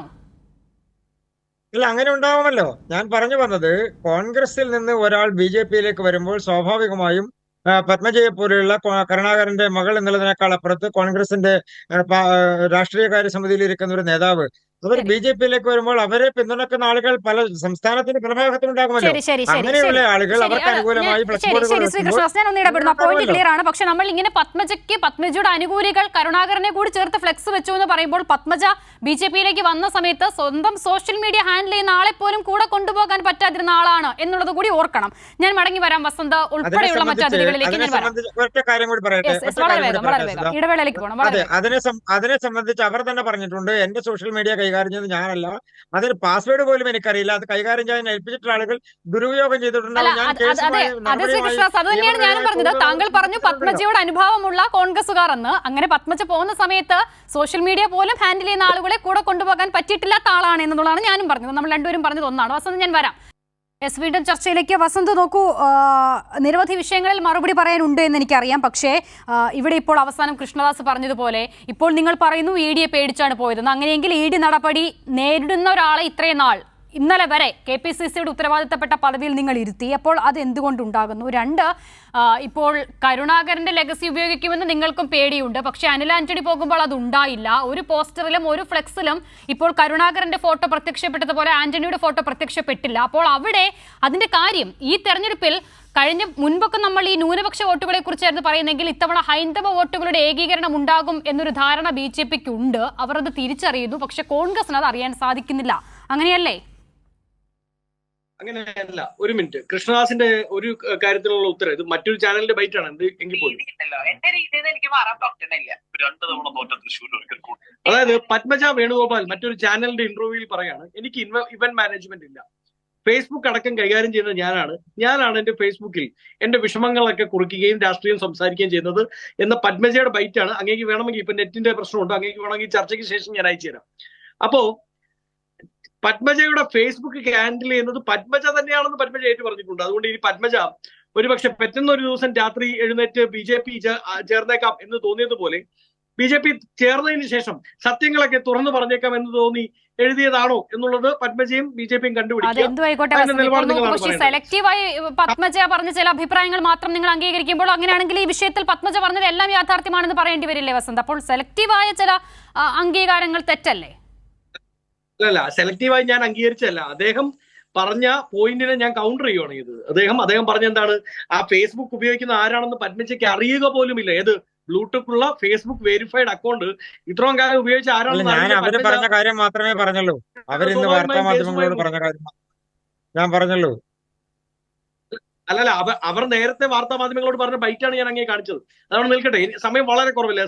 ഇടപെടരുത്. എന്റെയും കൂടെ പ്രശ്നമുണ്ടെന്ന് എനിക്കറിയാം. ഇവിടെ കറണ്ടിന്റെ ഇഷ്യൂ ഉണ്ടായിരുന്നുകൊണ്ട്, വൈഫൈ വർക്കല്ല, നെറ്റ് ഇഷ്യൂ ഉണ്ടായിരുന്നുകൊണ്ട് എനിക്ക് വളരെ കുറച്ച് സമയം കിട്ടിയിട്ടുള്ള എന്റെ കൂടെ പ്രശ്നമാണ്. എങ്കിൽ പോലും ഇടപെടരുത് പ്ലീസ്. അടുത്ത സമ്പത്ത്, ശ്രീ സമ്പത്തിന്റെ രണ്ട് കാര്യങ്ങൾക്ക് ഉത്തരമുണ്ട്. ഒന്ന്, അദ്ദേഹം പറഞ്ഞത് കോൺഗ്രസ് വിട്ട് പത്മജ പോയപ്പോ കോൺഗ്രസിലെ ചില നേതാക്കൾ വൈകാരികമായി അതിര് കടന്നു പ്രതികരിച്ചു. അത്രേ. കഴിഞ്ഞ തെരഞ്ഞെടുപ്പിന് മുമ്പത്തെ തെരഞ്ഞെടുപ്പിലാണ് കൊല്ലത്ത് RSP കൊല്ലത്ത് LDF മുന്നണി വിട്ട് UDFിലേക്ക് വരുന്നത്. UDFിലേക്ക് വരുന്നു. ശ്രീ കൊല്ലത്ത് നിന്ന് പ്രേമചന്ദ്രൻ UDFിന്റെ കാൻഡിഡേറ്റ് ആവുന്നു. കൊല്ലത്ത് നടക്കുന്ന തെരഞ്ഞെടുപ്പ് മഹാറാലിയിൽ അതുവരെ കൂടെ ഉണ്ടായിരുന്ന സഹപ്രവർത്തകനെ, അതുവരെ LDFിന്റെ MP ആയിരുന്ന ആളെ, അതുവരെ നിങ്ങളുടെ സഹപ്രവർത്തകനും സഹചാരിയും സന്തത സഹചാരിയുമായിരുന്ന ആളെ ബാക്കി ഞാൻ കംപ്ലീറ്റ് അല്ല വസന്ത്, നോക്കൂ, അതിലൊരു പ്രശ്നമുണ്ട് വസന്ത്.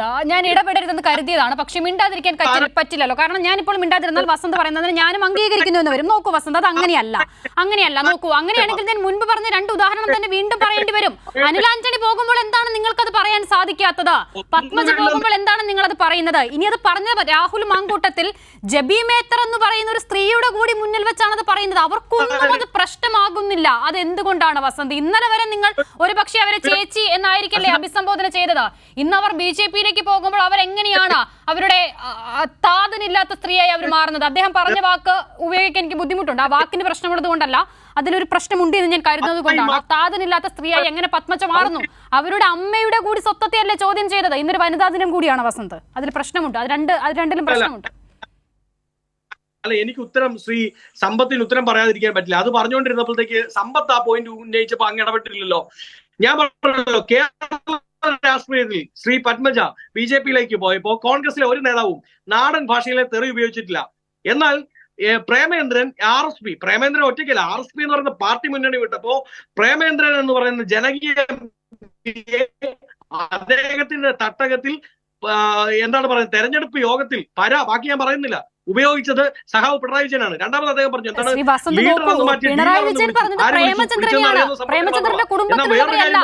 അവിടെയാണ് വ്യത്യാസം. അതെന്താണ് മനസ്സിലാക്കാത്തത്? പിണറായി വിജയൻ പറഞ്ഞത് പ്രേമചന്ദ്രനെയാണ്, പ്രേമചന്ദ്രന്റെ കുടുംബത്തിലുള്ളവരെയല്ല. രാഹുൽ മാങ്കൂട്ടത്തിൽ പറഞ്ഞത് പത്മജ വേണുഗോപാലിനെ അല്ല, കെ കരുണാകരനെയും അല്ല, അവരുടെ അമ്മയാണ്. ഞങ്ങൾ പറഞ്ഞ പത്മജയെ തന്നെയാണ്. അവർ കേസുമായി മുമ്പോട്ട് പോകുന്നു പറഞ്ഞു. സെക്ഷൻ 504, 505 ഒക്കെ ഉണ്ടല്ലോ, ഡിഫമേഷൻ. അവർ കേസ് കൊടുക്കട്ടെ, ഞങ്ങൾ അത് ബാക്കി നോക്കിക്കോളാം, അതവിടെ നിൽക്കട്ടെ. പിന്നെ അടുത്തത് ലീഡറിന്റെ കാര്യം പറഞ്ഞു. അതേ സമപ്രായക്കാരനായ മറ്റൊരു നേതാവിന്റെ കാര്യം ഞാൻ പറയാം. VS അച്യുതാനന്ദൻ, സഹാബ് VS അച്യുതാനന്ദൻ ആലപ്പുഴയിലെ സമ്മേളനം, ഇപ്പൊ ഡീലർ എന്ന് വിളിച്ച ആരാണെന്ന് സമ്പത്തിന് മാത്രമേ അറിയൂ. പക്ഷേ എല്ലാ മാധ്യമങ്ങളും റിപ്പോർട്ട് ചെയ്തൊരു കാര്യമുണ്ട്. ആലപ്പുഴയിൽ CPM-ന്റെ സമ്മേളനം, പ്ലീനറി സമ്മേളനം നടക്കുന്നു. ആലപ്പുഴയിൽ രാത്രി 2 മണിക്ക് സഹാബ് VS ആ സമ്മേളന വേദി വിട്ട് അവിടുത്തെ ഗവൺമെന്റ് ഗസ്റ്റ് ഹൗസിലേക്ക് പോയത് എന്തുകൊണ്ടാണെന്ന് അറിയാമോ? സഹാവ് എം സ്വരാജ് ക്യാപിറ്റൽ പണിഷ്മെന്റ് കൊടുക്കണം സഹാവ് VS-ന് എന്ന് പറഞ്ഞതിന്റെ പുറത്താ. അപ്പൊ അതുകൊണ്ട് അത് രണ്ടും തമ്മിൽ വ്യത്യാസമുണ്ട്. നമ്മളൊരു ആശയധാരയുമായി വ്യത്യാസമുള്ള ഒരു വ്യക്തിയെ പറഞ്ഞു. എനിക്കിപ്പോൾ ചർച്ചയിൽ എത്ര അഭിപ്രായ വ്യത്യാസം ഉണ്ടായപ്പോൾ ഞാൻ വസന്തിനെ പറയാറില്ലേ, വസന്ത തിരിച്ച് എന്നോട് ചോദ്യം ചോദിക്കാറില്ലേ? അതുപോലെയല്ല നമ്മുടെ കുടുംബത്തിലുള്ളവരെ പറയുന്നത്, സ്ത്രീകളെ പറയുന്നത് വ്യത്യാസമുണ്ട്. CPIM-ന്റെ ആലപ്പുഴ ചേർന്ന സംസ്ഥാന സമ്മേളനത്തിൽ തെരഞ്ഞെടുക്കപ്പെട്ട പാർട്ടി പ്രതിനിധിയായി പങ്കെടുത്ത ആളാണ്. എം സ്വരാജ് അങ്ങനെ പറഞ്ഞിട്ടില്ല, ഈ പറഞ്ഞു എന്ന് നിങ്ങൾ പറയുന്ന കാര്യങ്ങളെ സംബന്ധിച്ച് പുറത്ത് ഇങ്ങനെ കുപ്രചരണം നടത്തിയതിന് സഖാവ് സ്വരാജ് തന്നെ അദ്ദേഹത്തിൻ്റെ പ്രസ്താവനയും സോഷ്യൽ മീഡിയയിൽ വരികയും ചെയ്തതാണ്. വീണ്ടും ആവർത്തിക്കുന്നുവെങ്കിൽ അങ്ങ് ആവർത്തിച്ചോളുക, അങ്ങയുടെ മനസ്സമാധാനത്തിന് വേണ്ടി. ഈ ലെഗസിയെ സംബന്ധിച്ചൊക്കെ പറഞ്ഞല്ലോ, ഈ ലെഗസിയെ സംബന്ധിച്ച് പറയുമ്പോൾ ചില ആളുകൾക്ക് ലെഗസി, ചില ആളുകൾക്ക് ലെഗസി ഇല്ലായ്മ അങ്ങനെയുള്ളത്. അതിനകത്ത് നമ്മൾ വർണ്ണഭേദമൊന്നും വേണ്ട. 1984 അതുവരെ ഇന്ത്യൻ നാഷണൽ കോൺഗ്രസിൻ്റെ ഒരു വേദികളിലും കണ്ടിട്ടില്ലാത്ത ഒരാൾ പെട്ടെന്ന് കോൺഗ്രസിൻ്റെ നേതാവാവുകയും ഇന്ത്യയുടെ പ്രധാനമന്ത്രിയാവുകയും ചെയ്യുന്നുവല്ലോ. ഞാൻ പേര് പറഞ്ഞു തരണോ വസന്തേ? സ്വന്തം മാതാവ് അംഗരക്ഷകരാൽ വെടിവെച്ച് കൊല്ലപ്പെട്ടു. അത്തരത്തിൽ ഒക്ടോബർ മാസത്തിലെ ശപിക്കപ്പെട്ട പ്രഭാതത്തിൽ ഇന്ത്യയുടെ പ്രധാനമന്ത്രി അങ്ങനെ വധിക്കപ്പെട്ടു എന്നുള്ള വാർത്ത BBC-യിൽ നിന്ന് നാടറിയുകയാണ്. കാരണം ഇന്ത്യയുടെ ഭരണഘടന അനുസരിച്ച് ഒരു പ്രധാനമന്ത്രി ഉണ്ടായിരിക്കണമെന്നുള്ളത് കൊണ്ട് ആ വാർത്ത നമുക്ക് അങ്ങനെ പ്രക്ഷേപണം ചെയ്യാൻ കഴിഞ്ഞില്ല. ശരിയല്ലേ ശ്രീ ജയചന്ദ്രൻ? അന്ന് വരെ കോൺഗ്രസിൻ്റേതായിട്ടുള്ള ഒരു വേദികളിലും അങ്ങനെ നമ്മൾ ഒരു പബ്ലിക് പ്ലാറ്റ്ഫോമിലും ഒരിടത്തും ഒരു പ്രക്ഷോഭ രംഗത്തും കണ്ടിട്ടില്ലാത്ത ഒരാൾ അങ്ങനെ വിദേശത്തു നിന്ന് വരേണ്ടി വന്ന് ഇന്ത്യൻ നാഷണൽ കോൺഗ്രസിൻ്റെ പ്രസിഡൻ്റായി തിരഞ്ഞെടുക്കപ്പെടുകയും അദ്ദേഹം ഇന്ത്യയുടെ പ്രധാനമന്ത്രിയാവുകയും ചെയ്തു. ലെഗസി എന്നൊക്കെ പറയുമ്പോൾ ചില ആളുകളുടെ ലെഗസി അത് വലിയ ലെഗസി, ചില കുടുംബങ്ങളുടെ ലെഗസി അതിൽ നിന്ന് വിട്ട് മറ്റൊരു പാർട്ടിയിലേക്ക് പോകുമ്പോൾ ലെഗസി മാറി. ഞാൻ ആരെയും ന്യായീകരിക്കുകയല്ല ഞാൻ, പക്ഷേ ഇതും സംഭവിച്ചിട്ടുണ്ട്, ചരിത്രമാണ്. മറ്റുള്ള ചർച്ചകൾക്ക് ഇന്നത്തെ ചർച്ചാ വിഷയം ഞാൻ വിട്ടുകൊടുക്കുകയാണ്. അത് പൊതുമധ്യത്തിൽ ചർച്ച ചെയ്യേണ്ട ഒരുപാട് വിഷയങ്ങൾ ഉയർന്നു വന്നിട്ടുമുണ്ട്. വളരെ നന്ദി Shri A. Sampath, Vasantha Thengumpally, P. Krishnadas, M. Jayachandran news and വ്യൂസിൽ സഹകരിച്ചതിന്.